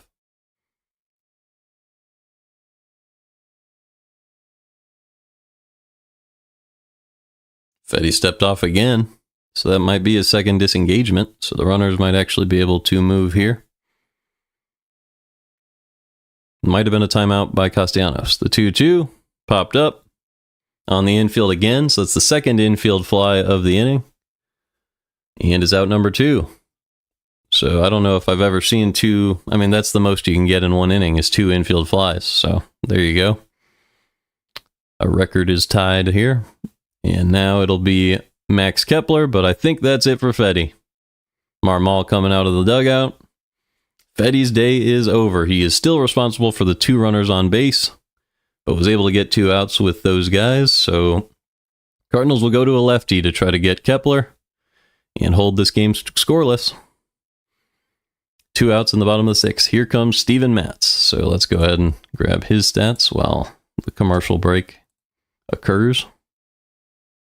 We can look at his regular stats here on Baseball Reference. 1.35 ERA, 2-0 on 26 2/3 innings pitched with a 0.9 whip. That's fantastic. He's a former starting pitcher. But the Cardinals have been using him very well out of the bullpen recently. Started off his career with the Mets, ended up in Toronto, and then with the Cardinals. So now if we look at the underlying numbers,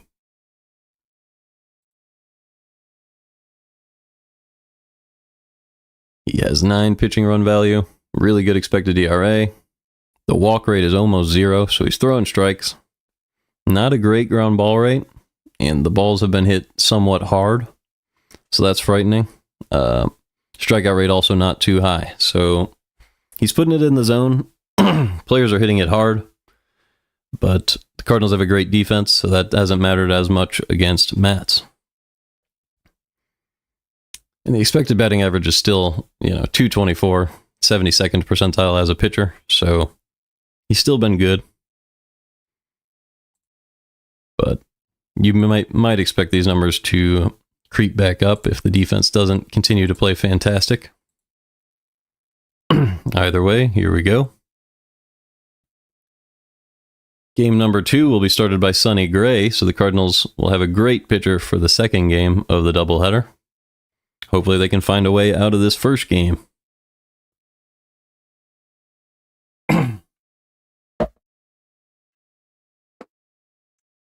Looking to try to find a way to win this one. Sorry. All right. Steven Matz is in the game. Max Kepler at the plate. 2 on, 2 outs. First pitch is in there for a strike, but they call it a ball, 1-0. So Kepler doing that thing where he ducks and gets the ball call, even though it's a strike at the top of the zone.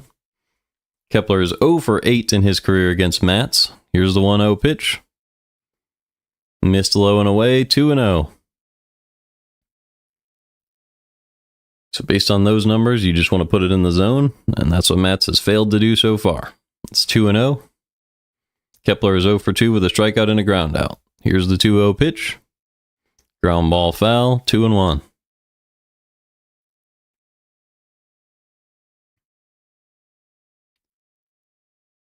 Kepler hitting .226 on the year. Yet to record a hit today, and yet to record a hit against Steven Matz.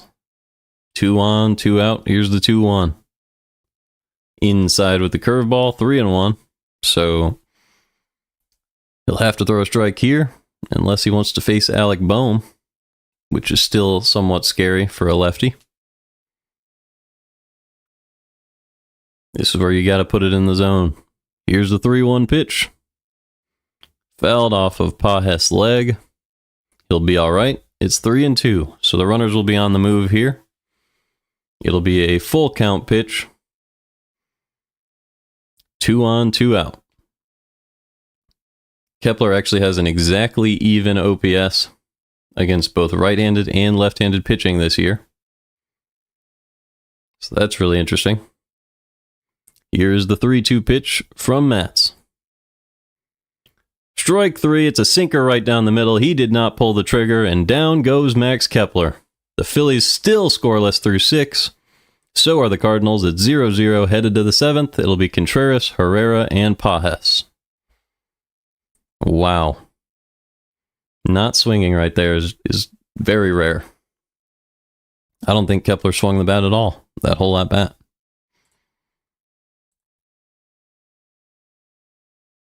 So let's check out Ivan Herrera. He's not qualified, but he'll be hitting this inning. He's a really good hitter, at least so far this year. He also had an 800 OPS last year, so he's just a great bat to have in the lineup. And if you look at his expected WOBA and all of these numbers, I mean, they would be in the 100th percentile if they were qualified. He has 6 batting run value on just 31 at-bats. That's pretty incredible. 5 home runs in just about 10 or 11 games, so truly incredible. Last year, once again, produced a bunch of batting runs. He had an 800 OPS on 229 at-bats, so that was a nice full year, at least for a backup catcher. And he's going to get even more opportunities this year, assuming he can stay healthy.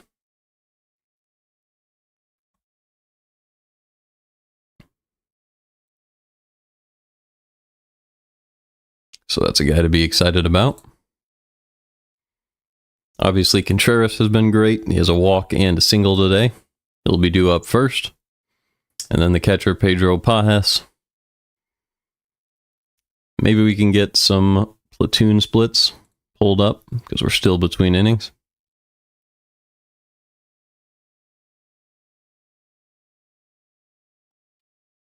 So I would like to see Herrera.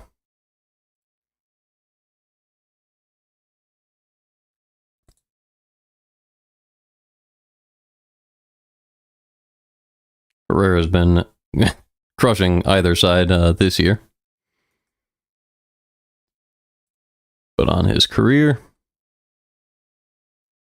he's been better against righties, so that's interesting. I believe I looked at that the other day.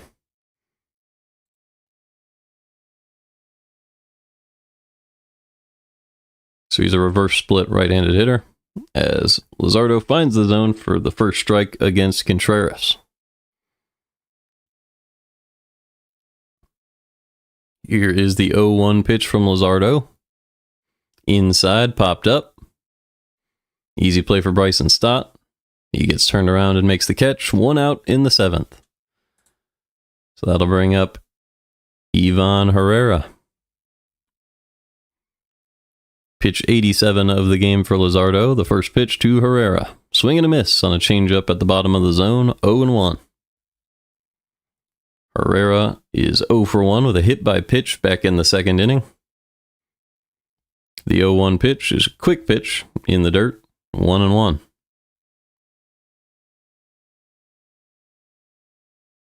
Herrera hit the go-ahead home run for the Cardinals against the Phillies a few games ago,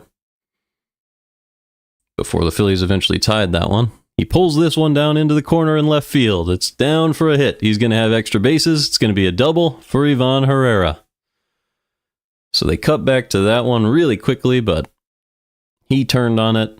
All I got to see was him just smoking the ball into the corner, and Herrera's in scoring position for Pedro Pajes in the 7th. Looks like it was a sinker. Either that or just a fastball low and in. And Herrera was able to get the hands around on it and pull it into the corner. So Herrera continues to rake this year. He is 1 for 2 with a hit by pitch with a double, as the sinker finds the zone against Pajes. 0-1. So Luzardo's up over 90 pitches, so this will be his last inning of the game. Here's the 0-1 to Pedro Pajes. It was down and in on the slider. He popped it up to left field. Easy play for Kepler. And that's the 2nd out of the 7th. So Herrera's in scoring position. Jordan Walker will step up to the plate with 2 outs in the 7th. So despite the double, the inning's going to come down to Jordan Walker.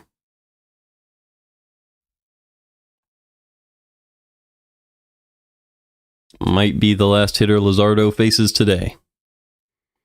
The first pitch to Walker is in there for a strike on a sweeper outside. 0-1. Would be interesting to see if they stick with Luzardo just to face Scott and Nootbaar next inning. Here's the 0-1. Low and away, 1-1. That would be if he can record the out against Walker here. I would say they probably won't do that. They'll probably just go to a left-handed pitcher, as it is 1-1 on Walker. Here's the pitch. Ground ball through the hole on the left side. Herrera's going to try to come around to score. The throw will be cut off, and Herrera scores. So it is 1-0 St. Louis in the 7th on a huge single from Jordan Walker. Walker was also able to extend that to second base as the cutoff was way too deep. So Walker on second in scoring position, and the Cardinals lead this one 1-0. They finally get to Luzardo after 6 long innings. of scoreless baseball. Great job by Walker and great base running to get to second. That'll bring up Victor Scott, lefty-lefty. And maybe he will be the last hitter that Luzardo faces. Starts with a sinker up at the top of the zone, fouled back, 0-1. Of all people to deliver, it's Jordan Walker in the 7th. Here's the 0-1. Swing and a miss on a slider below the zone, 0-2. So when Walker needed it the most, he was able to drive one through the hole on the left side of the infield. What a moment for the Redbirds. They lead this one 1-0. Luzardo's ahead 0-2 on Scott, with Walker on second. Here's the 0-2 pitch. Sweeper low and away in the dirt, 1-2.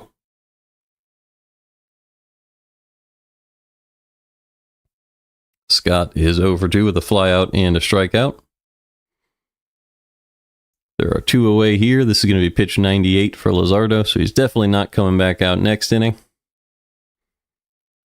The 1-2 pitch. Fouled off, still 1-2. Luzardo at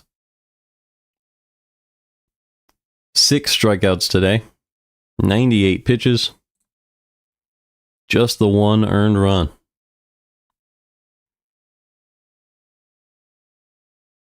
That's the type of outing that usually gets you a win. As here's the 1-2 pitch to Scott. Way low and away, 2-2.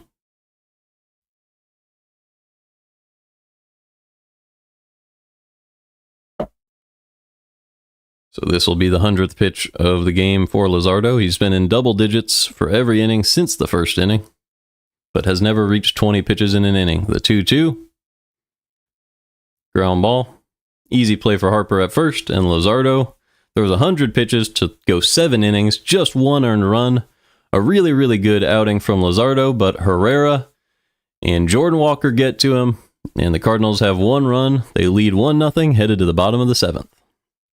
It'll be Bohm, Marsh, and Marchand. Cardinals could probably stick with Matz, if we're being real. He is a former starting pitcher. He only threw 6 pitches last inning. And the Cardinals need a guy to get through the 7th regardless, so I would probably stick with Steven Matz here. Potentially for multiple innings, as he is a good lefty-lefty pitcher.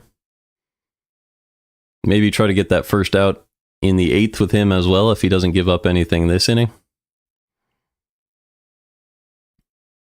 Either way, it'll be Bohm, Marsh, and Marchand.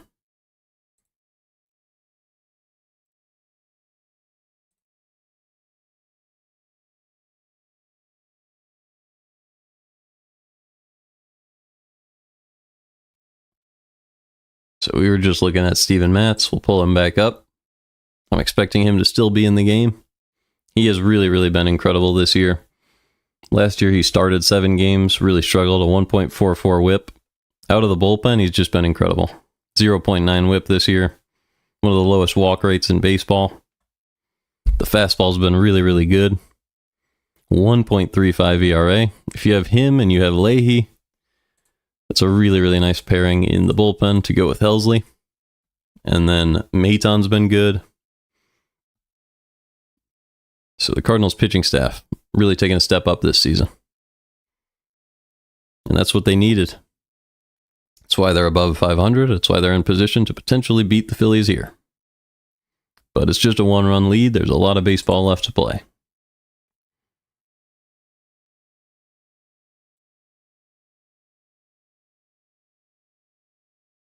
Don't know if any pinch hitters would be coming in here. All right, so the game is back. Let's see. It is lefty-righty against Bohm. So yeah, Matz is still in the game. Missed up and away, 1-0. That was the sinker. Bohm is 0 for 1 with a walk in this one. The 1-0 pitch. Up and away with the sinker, fouled off, 1-1.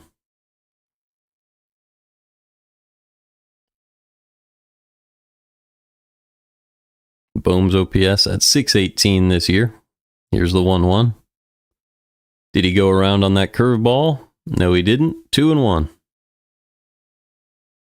Bohm is a career 1 for 4 against Steven Matz.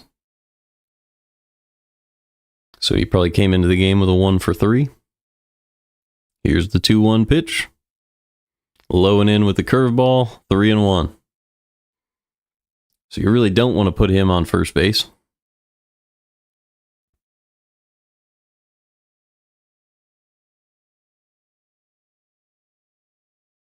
As that would allow the top of the order to come up. The 3-1, low and away with the sinker, fouled off.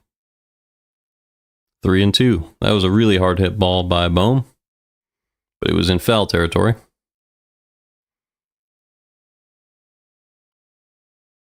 Here's a 3-2 pitch from Matz. Up and in, ground ball to second. Donovan is there, and that's the first out of the 7th. So good job by Matz to recover after going behind 3-1 on Bohm. 1 out, here comes Brandon Marsh.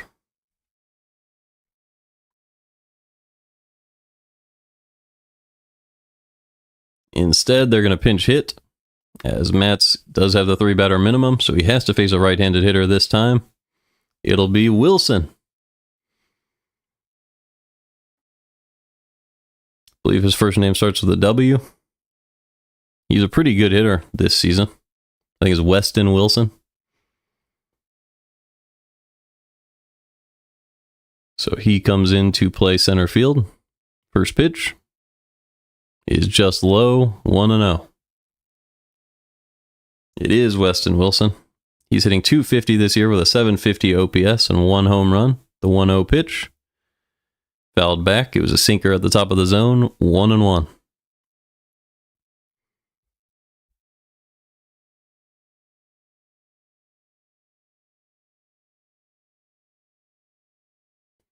Here's the 1-1 pitch from Matz.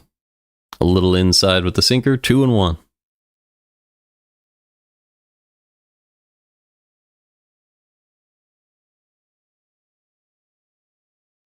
Matz is ready. Here's the 2-1 pitch to Wilson.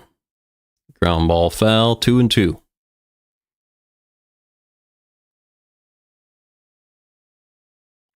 Wilson is a pretty fast player. That's why they can flex him into the outfield when they need to. Also has a home run this year. Looks like a guy who can drive the ball. He had some good numbers last season. Here is the 2-2 pitch from Matz. Just low at the curveball, 3-2. Good try by Pajes that time to try to frame that one up, but it was just low. 3-2 pitch to Wilson. Low and away, smoked into center field. Nootbaar able to range over and get the ball in. So it's a single for Wilson. Good piece of hitting there, and that'll bring up Rafael Marchand with 1 on and 1 out in the 7th. So this is where you probably just start to look at some other pitchers. You have a righty coming up. Well, maybe you leave Matz in to face Marchand and Stott. Get them to pinch hit for Stott and then go to a righty. Either way, Matz is still in the game. First pitch is a strike, a beautiful changeup, low and away, 0-1. There's a couple of philosophies here. The guys who are used to coming out of the bullpen, like Maton, could have been good here, but either way, here is the 0-1 pitch to Marchand.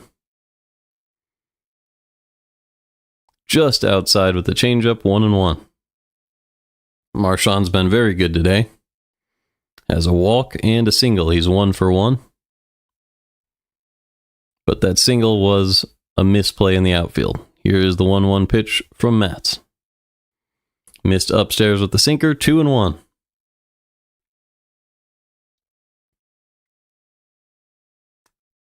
One question I have in my head right now is, how long does it take a starter to adjust to being a member of the bullpen? As here's the 2-1 pitch. Smoked to right field. That's going to be another hit for the Phillies. 2 on now.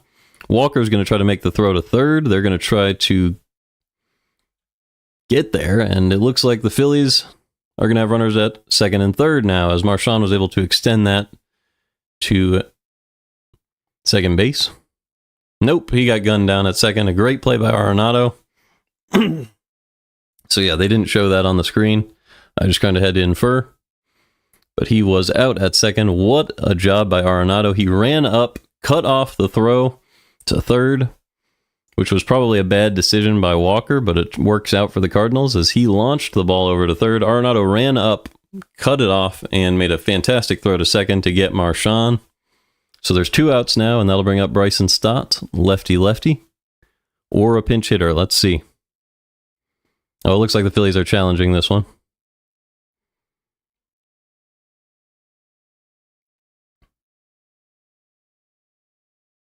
But if you think about what Arenado did there, he runs up and high points the ball to try to make it travel less and try to get the throw to second base quicker. And that might have been something that will save the Cardinals a very scary 7th inning. But first we have to look at this replay. So a weird slide from Marchand. It looks like the Cardinals tagged the helmet, which was no longer on his head. I don't know what the rule is with that. Because if you tag the helmet while it's still on his head, he would be out. Right?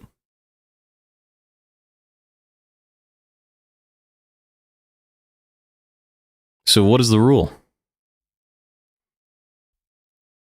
Because it would be a really strange thing to call him out if he lost his helmet and then they threw the ball in and tagged his helmet while he was traveling, but that helmet was falling off of his head at that moment. So I imagine they're going to call him safe here, but I don't know how that rule works.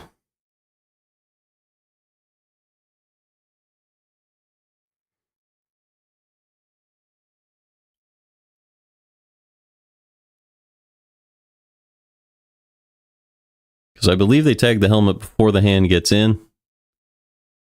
They call him safe. So I guess if your helmet falls off, you're good to go. You can just use it as a protection for your slide. So good job by Marchand to let his helmet fall off there. Runners on second and third with 1 out. That's an interesting strategy. Maybe teams should try that more often. Lose your helmet so that there's no lane to tag you. Second and third with 1 out. Infield is in. For Bryson Stott, it is lefty-lefty. Steven Matz in the game. Cardinals probably have Maton warming up. As a good sinker catches the outside corner, 0-1. It'll either be Leahy or Maton getting ready for the Cardinals. 0-1 on Stott. They might also just try to have Matz extend to try to close out this game, but probably not. Here's the 0-1 pitch to Stott. Swing and a miss on a sinker above the zone, 0-2. Stott's been really bad against left-handed pitching this year. 185 average, 489 OPS. And against righties, he's hitting 269. I believe they have the wrong OPS there. I believe he has an 889 OPS against righties. Or maybe a little worse due to sample size. But they're listing it as a 489, and that is not correct. So it's probably closer to around 750. As it is 1-2 on Stott here. Runners on second and third. Very important pitch. The 1-2 from Matz. Just upstairs with the curveball, 2-2. With Trey Turner on deck, I would imagine you get a right-hander going. Can't tell you for sure that the Cardinals do have one ready, but second and third, here's the 2-2 to Stott. Ground ball off his leg, and we'll have to do it again. Still 2-2. Stott has a 29.9% strikeout rate with 2 strikes. Also a 216 batting average. In these 2-strike situations, which is well above league average. Pitch 28 of the game from Matz. Here's the 2-2. Just outside, 3-2. That was a nice sinker, trying to creep it back into the zone, but just missed. So we'll see what he has for Stott with a full count.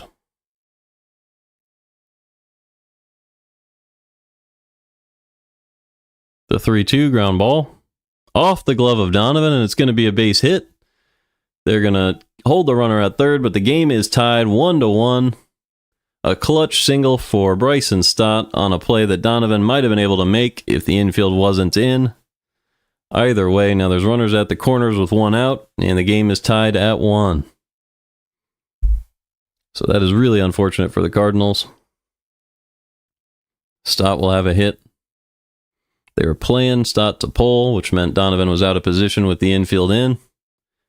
And it's an infield single for Stott. So that'll probably be it for Steven Matz. At least that's what I would have done, but Marmol might not agree. Looks like Steven Matz staying in the game. Here's the first pitch to Trey Turner. Fouled back at the top of the zone, 0-1.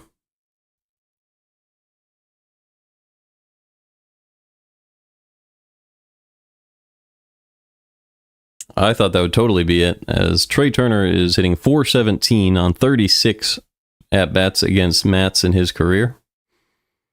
The 0-1 pitch, low and away with the changeup, 1-1. That's one of those matchups where Matz is at 31 pitches. It is a doubleheader, but this is a really close game. I would have probably gone to the other members of the bullpen. Disagreements. Oh well, the 1-1 pitch is popped up. Trey Turner will strand these two runners, but that will still bring up Bryce Harper, lefty-lefty. And that is probably why Marmol stuck with Matz, was for this Harper matchup. So runners at the corners with 2 outs in the 7th. Matz versus Harper. Harper has been good against Matz, actually, though. So also, Harper and Schwarber are better against left-handed pitching this season. So I don't think Marmol has done the full research, but he might just be saying Matz needs to get these outs regardless of the matchups because we're in a doubleheader. And if that's the case, it makes sense. Here's the first pitch to Harper. Up and in, fouled back, 0-1.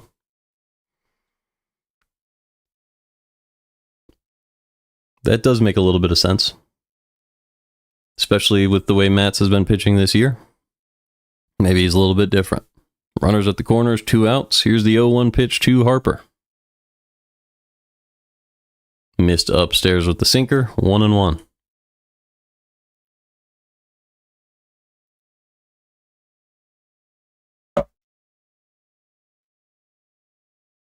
Harper this year is 2 for 10 with runners in scoring position and 2 outs. He hasn't had a home run at all in these situations yet. Here's the 1-1 pitch. Up and away, 2-1.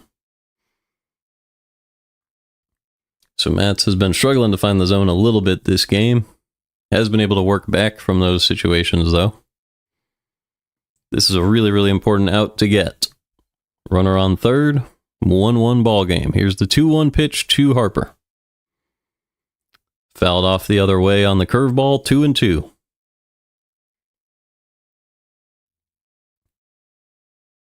Cardinals are 2 for 8 with 2 outs today, have an RBI.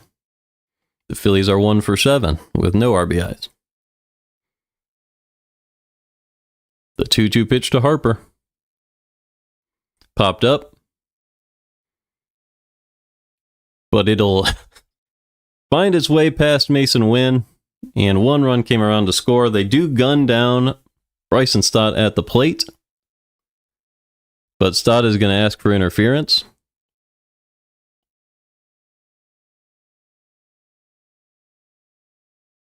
Is that something you can challenge? Probably. That's probably what the Phillies are going to do here. Either way, Harper gives them the lead with a deep fly ball single that just found a hole in the defense. As Pedro Pajes appears to be injured on the play. The play is going under further review, so interference is going to be called. Stott is going to score. It's going to be 3-1 Phillies.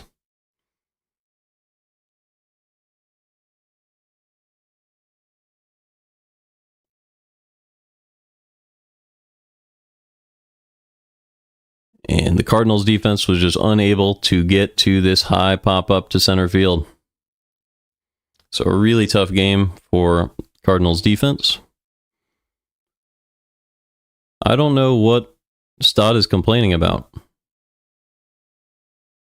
I don't think you can call obstruction there.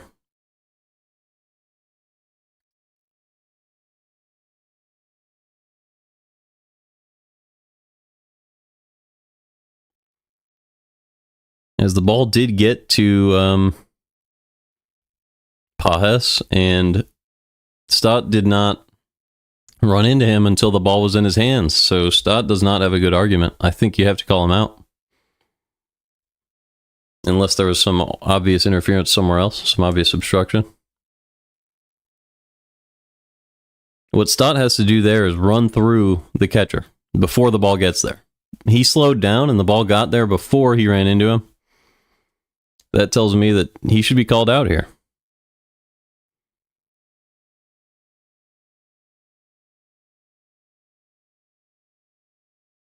You're not supposed to slow down right there.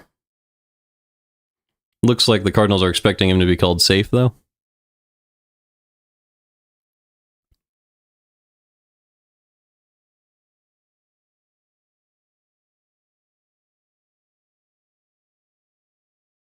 Yep, call on the field stands. He is out. So we're going to the 8th inning. It was a really bad decision by Bryson Stott to slow down. That is not how that rule works. So Stott with a big base running error there. And we go to the 8th inning. It's 2-1 Phillies.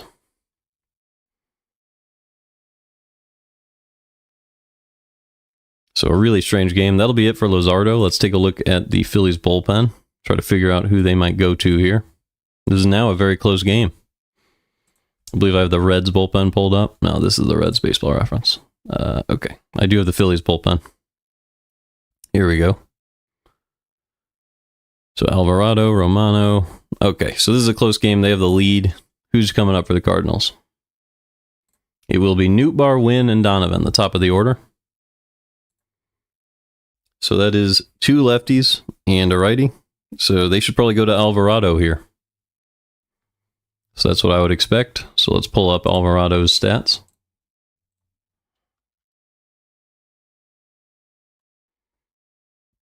Alvarado's been very good, but not perfect. 3 pitching run value, really good fastball velo, good expected ERA, doesn't walk anybody, throws a lot of strikes, gets strikeouts. Problem is, when he gets hit really, really hard. First percentile in average exit velo. I imagine the home runs allowed is pretty high. That's something I can get. So this year, actually only 1 home run allowed. So I guess just hard hit balls. A 2.84 ERA. 24 strikeouts on 19 innings. 1.16 whip. So he's been pretty good across the board. Just gets hit hard when he gets hit. So potential to blow this one on a home run or a couple extra base hits. That's what the Cardinals should be looking for here. With Nootbaar, Donovan, and Wynn coming up. Trailing by a run. So we are live. Here we go. Nootbaar versus Alvarado. The first pitch of the 8th is low and in, 1-0. Nootbaar, one of the best walk rates in baseball. He has 2 strikeouts, 1 walk today. He hasn't put the ball in play all day. Here's the 1-0 pitch from Alvarado. Right down the middle with the sinker, 1-1.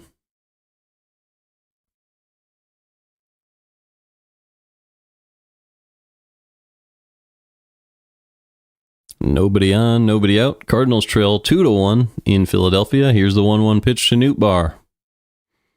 In the dirt, 2-1.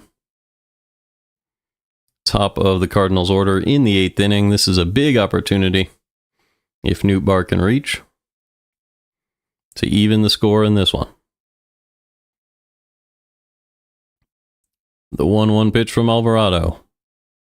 Sorry, that was the 2-1 pitch. Either way, it's a base hit to right field. So Nootbaar with his first hit of the day, he moves to 1 for 3 with a walk. 1 on, nobody out for Mason Wynn. Mason Wynn being a speedy runner, he is 1 for 3 today. I would probably have him swing away here. We'll see if the Phillies are ready for the bunt. If they aren't, it wouldn't be a bad idea for Wynn to drop one down, try to get a hit. But Wynn is at the plate. Nootbaar is at first. Here's the first pitch. A little bit low with the sinker, 1-0.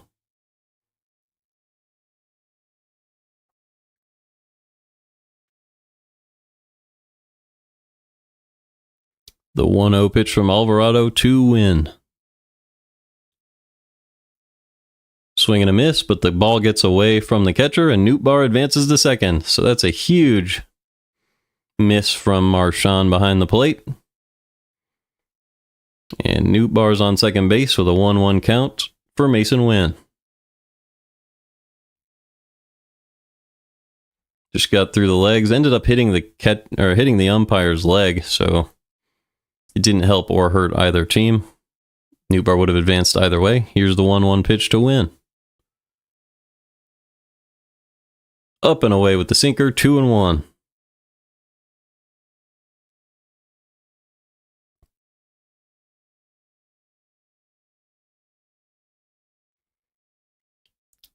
A little bit of a hole up the middle. The infield playing a little bit in. Here's the 2-1 to Wynn from Alvarado. Swing and a miss on a cutter below the zone, 2-2.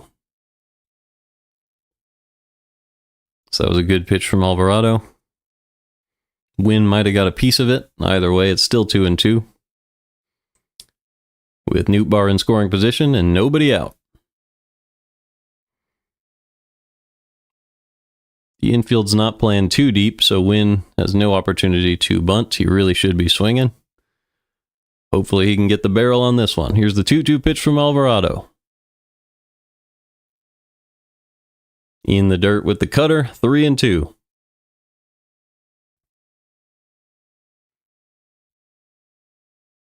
So we'll see what Wynn gets to hit here. Brendan Donovan, the left-handed hitter, is on deck.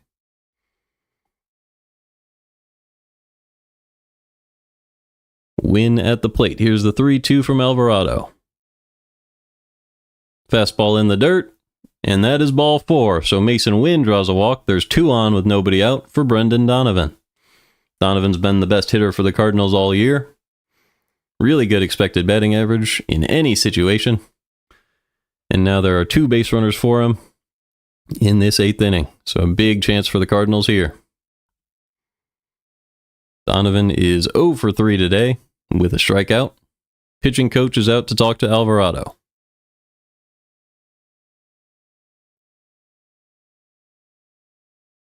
Donovan's average on the year is 306.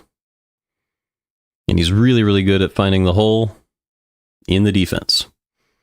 Orion Kirkering is getting ready in the bullpen for the Phillies. He'll probably be in the game to face Arenado Contreras Herrera.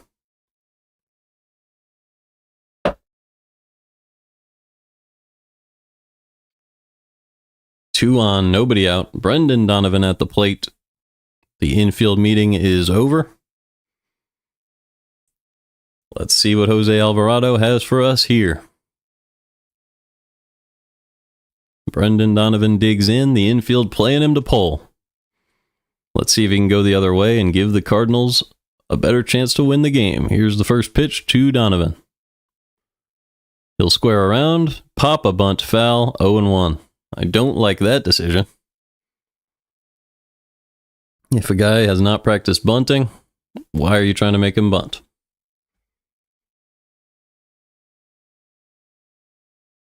Really bad bunt that time.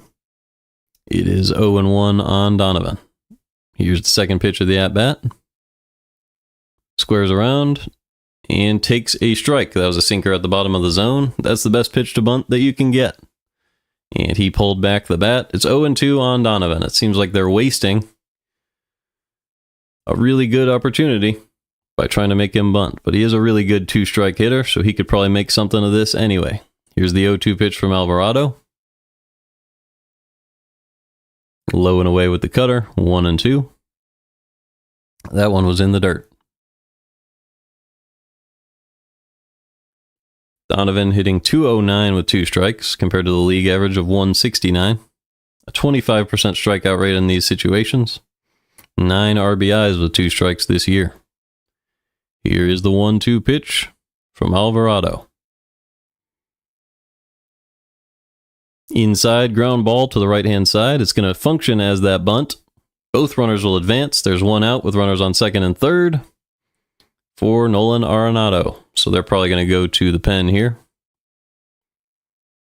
So the infield's probably going to have to come in. Donovan did his job. You wonder why they didn't just tell him to hit it to the right side of the infield anyway, though. Instead, going for the bunt. I guess it's because they had the infield moved over. He probably could have bunted for a hit, but he's a guy who can really swing it. I don't love the decision to make your best hitter bunt at any stage of any game. Either way, here comes Kirkering out of the bullpen to face Arenado. So let's take a look at Kirkering. We've seen him already a couple times this year. He has a 1.5 whip this season. Expected batting average is above average. Doesn't give up hard hit balls. Especially against the average exit velocity. So even the hard hit percentage, average exit velocity, these are all above average for him. 86 miles an hour off the bat on average. That's a really good sign against a guy like Arenado, because the only thing Arenado can really do to beat you is hit one over the left field wall. But he's been finding singles to all areas this year. That's something that Kirkering could give up. That's what I would look for if I'm Arenado. Try to go the opposite way, if he can. And then it'll be Contreras as well this inning. So Kirkering against right-handed pitching. Let's see what those splits look like. He has a 1.32 whip against righties, 1.7 whip against lefties. And if we go to last year, he had a 0.94 whip against righties. That's what they're looking for here. Let's see if he can keep it up. It is Arenado, it is Contreras, and if one of them reaches, it'll be Herrera. Those three guys are trying to give the Cardinals the lead, or at least tie it here. So let's make sure we're live. We are. Runners at second and third and one out for Nolan Arenado. So infield will be in. All Arenado has to do is get the ball to the outfield, and he could tie this ball game. First pitch, low and away for a ball, 1-0. Very dangerous spot for the Phillies. Arenado's a great RBI hitter. Has 10 RBIs with runners in scoring position this season. Here's the 1-0 pitch. A little bit low with the sinker, 2-0.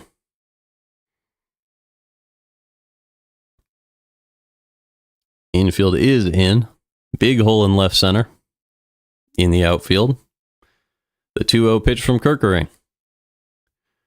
Sweeper low and away, popped up.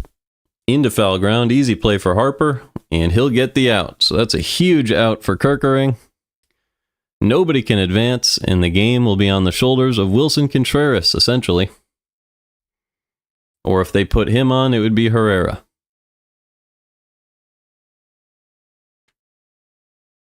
Either way, two very, very dangerous hitters. The two best of late for the Cardinals, I would say. Contreras and Herrera. Let's see if Contreras can deliver against Kirkering. Here's the first pitch. A little bit low, 1-0. So 2 outs, runners on second and third. They might be trying to pitch around Contreras. Infield is back because there's 2 outs. Cardinals trail 2-1 in Philadelphia. Here's the 1-0 pitch. Swing and a miss on a sweeper. Looked like it was going to be a fastball down the middle, but Contreras struggles to read the sweepers low and away. And you saw it there. It's 1-1. That's been his toughest pitch to hit this year. The 1-1 to Contreras. Another sweeper low and away. That's a ball. 2-1.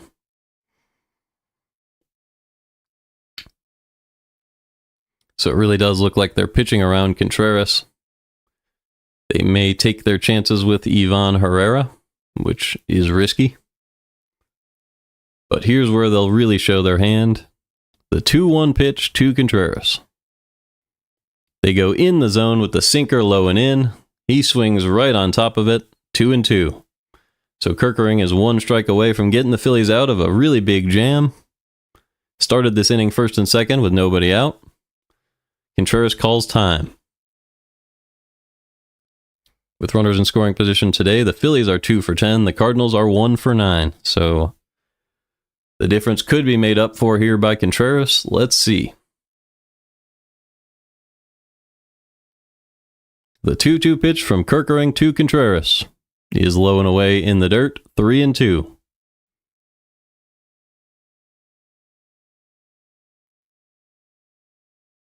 So runners on second and third, 2 outs, full count on Contreras.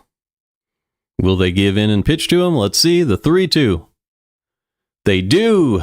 Throws a sinker low and away. Contreras takes it for strike 3. He thought it was going to be the sweeper. And the Phillies are out of it. It is still 2-1 Phillies. We go to the bottom of the 8th. So that sucks for the Cardinals. I think the decision-making of bunting for Donovan, in theory, makes sense if he's good at bunting, but looked pretty bad there. Could not put one in play with a bunt. Ended up moving the runners over either way, and then Arenado and Contreras were unable to deliver. At the end of the day, you got to be more clutch than that in a moment like that. It'll probably still be Steven Matz on the mound now. He's thrown 37 pitches in the game.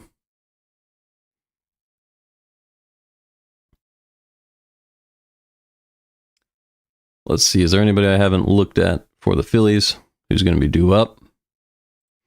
Schwarber, Castellanos, Kepler. The answer is no. Let's just pull the Cardinals bullpen just to make sure. Oh, whoops, I just clicked on Helsley. He's not going to be pitching today unless the Cardinals score on the 9th. Well, I guess he might pitch in game 2. But hopefully the Cardinals can pull him out of in the 9th. Herrera is back, so let's refresh this. Let's see who's on the roster. There we go. So Zach Thompson's still injured. 60-day IL. We don't know when he'll be back. Helsley, Maton, Leahy, Matz, Romero, Graceffo, King, Swanson, and Roycroft. So we're expecting Matz to stay in the game. If not, well, you probably leave Matz in to face Schwarber. Although Schwarber's been better against lefties, so Maton, well, you're losing now. Matz makes the most sense. Just save the bullpen.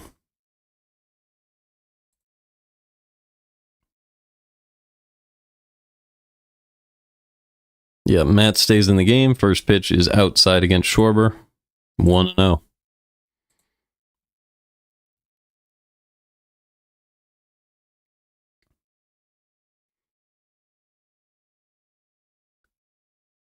The 1-0 pitch to Schwarber.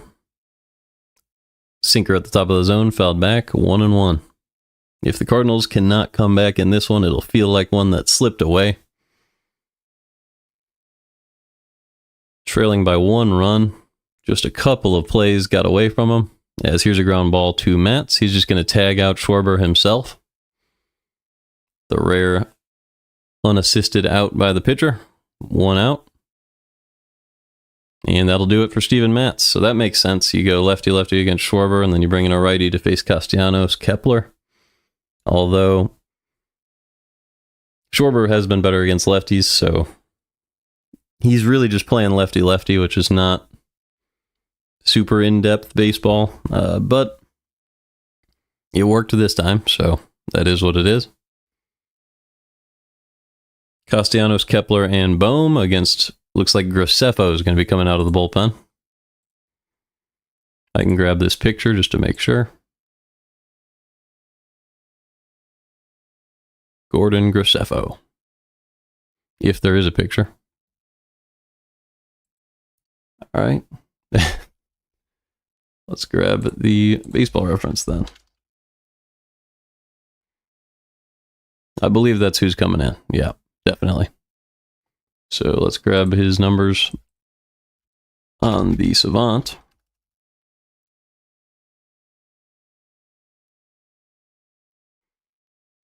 Graceffo with a 1.1 whip, but a 6.3 ERA. So that's a little bit, it doesn't match up. The whip is not too bad. 7 strikeouts in 10 innings, that's not great. Does have a save.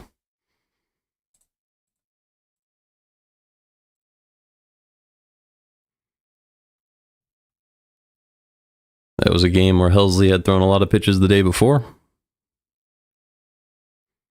So Graceffo hasn't been too bad, just gave up a lot of runs in one outing, it appears. But he'll be in the game now, so let's make sure we're live. There we go.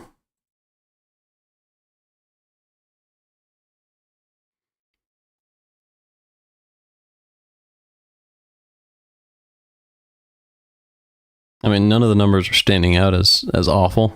Obviously, barrel percentage, strikeout rate, these are all bad in a very small sample size. But last year, I guess he was giving up barrels last year as well. So hopefully he doesn't get barreled here.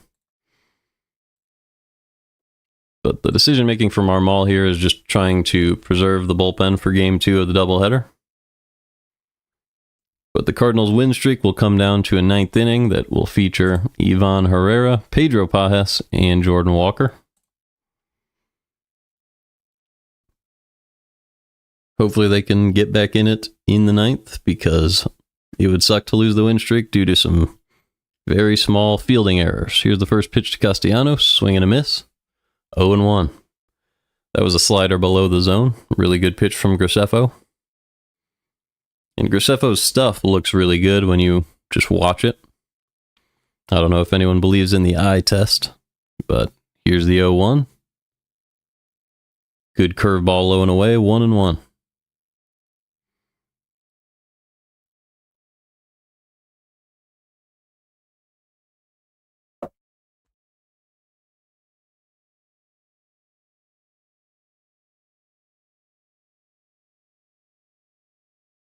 The 1-1 pitch.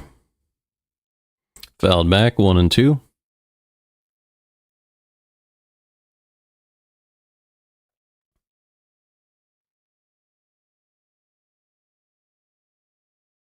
Graceffo wiping off his hands. Tosses the rosin bag. Still 1-2 on Castellanos. Nobody on. Bottom of the 8th, 2-1 game in favor of the Phillies. The 1-2 pitch to Castellanos. Slider in the dirt, 2-2. Castellanos has been a good two-strike hitter this year, hitting 190. League average still sitting at 169. 35.6% strikeout rate in these situations. 2-2 from Graceffo. Fastball low and away, pop up. Into the seats and right. It is still fouled away. Still 2-2 count.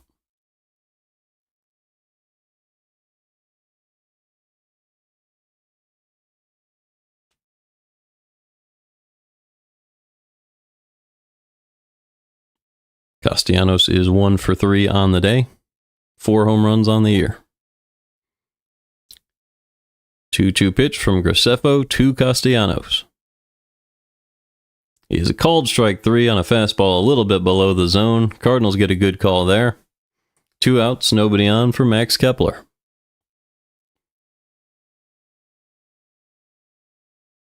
That is part of this game. I think the Cardinals have had a little bit more luck on the strike zone, although Steven Matz may have been robbed at the top of the zone a couple times against Kepler.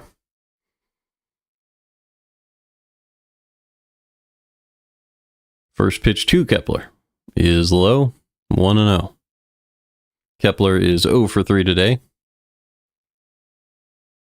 Couple of strikeouts. Here is the 1-0 from Graceffo. Top of the zone, fouled back, 1-1.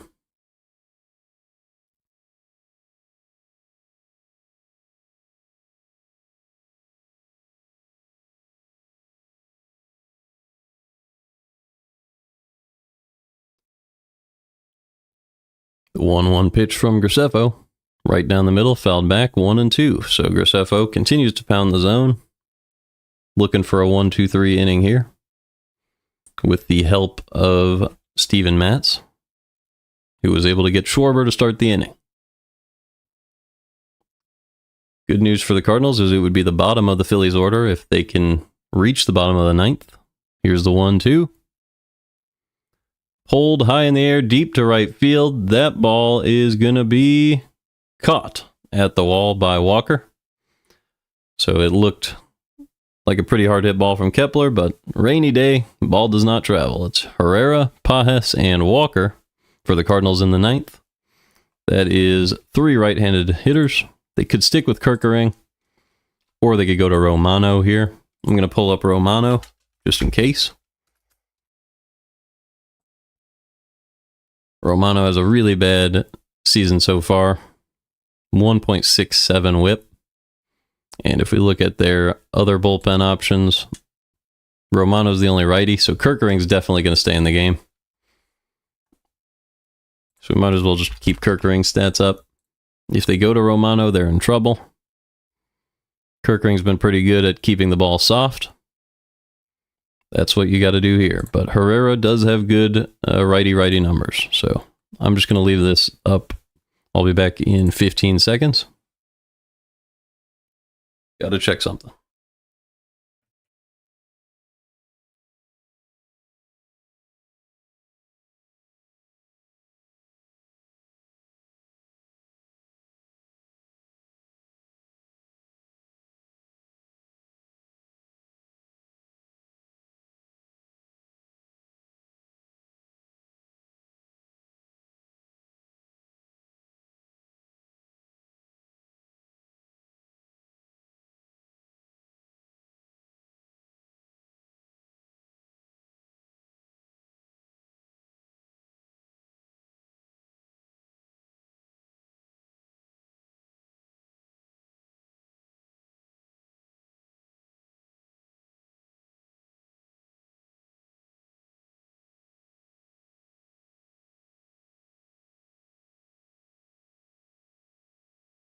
They are going to go to Jordan Romano.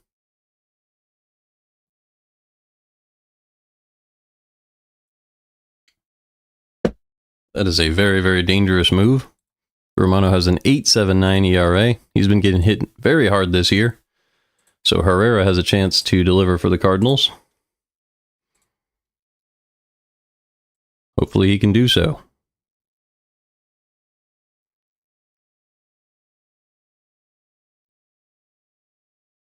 First pitch to Herrera is up and away with the slider. Fouled off, 0-1.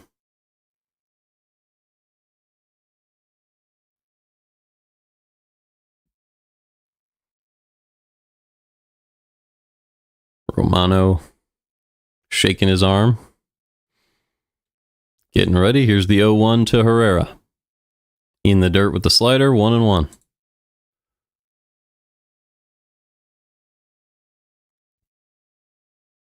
Herrera is 1 for 2 with a double today. Here's the 1-1 pitch. Ground ball foul, 1-2. Cardinals have not won a game trailing after the 8th inning, and the Phillies have not lost a game leading after the 8th inning this year. That being said, this is a good chance to do that. Ivan Herrera has been the Cardinals' best hitter on a small sample here. Has 5 home runs. And he's good righty versus righty as a hitter. Here is the 1-2 pitch from Romano. Up and away with the fastball, 2-2. The 2-2 pitch, ground ball foul, still 2-2 on Herrera. So good at bat from Herrera, making Romano work. They don't have a better right-hander in the bullpen, so Romano's going to have to get these outs. One base runner could make a massive difference. Big hole in the middle of the infield. Playing Herrera, pretty standard positioning. The 2-2.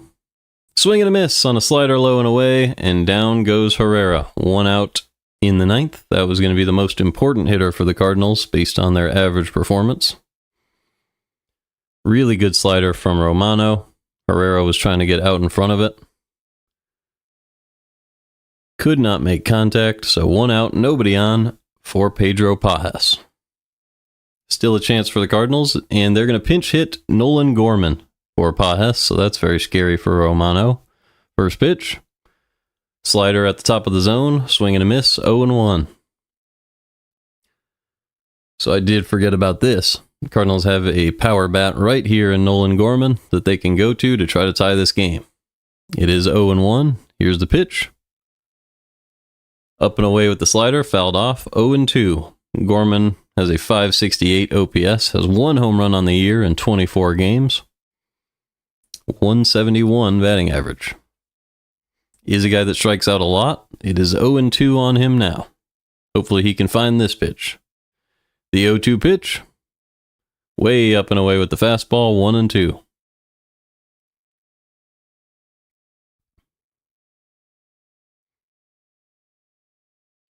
Gorman has plenty of power off of this bat. Chance to tie the game here. The 1-2 pitch. Swing and a miss on a fastball above the zone, and Gorman strikes out. So the Cardinals are down to their final out of the game. Jordan Walker is due up, but they're going to pinch hit Alec Burleson, which makes a lot of sense. Burleson's been hot recently, but he had to miss a couple of games in a row here. Really big chance for Burleson. He had home runs in back-to-back games just a couple of weeks ago. Also had a huge double off of Paul Skeens in that game in Pittsburgh. Here's the pitch to Burleson. Slider right down the middle for a strike, 0-1. Cardinals are down to their final hitter of the game. Crowd is on their feet, but Burleson's a guy who can tie this game with one swing, and Victor Scott is on deck. The 0-1 pitch from Romano. Swing and a miss on a slider below the zone, 0-2, and the Cardinals are down to their final strike. This is going to be pitch 13 from Romano. The 0-2 to Burleson.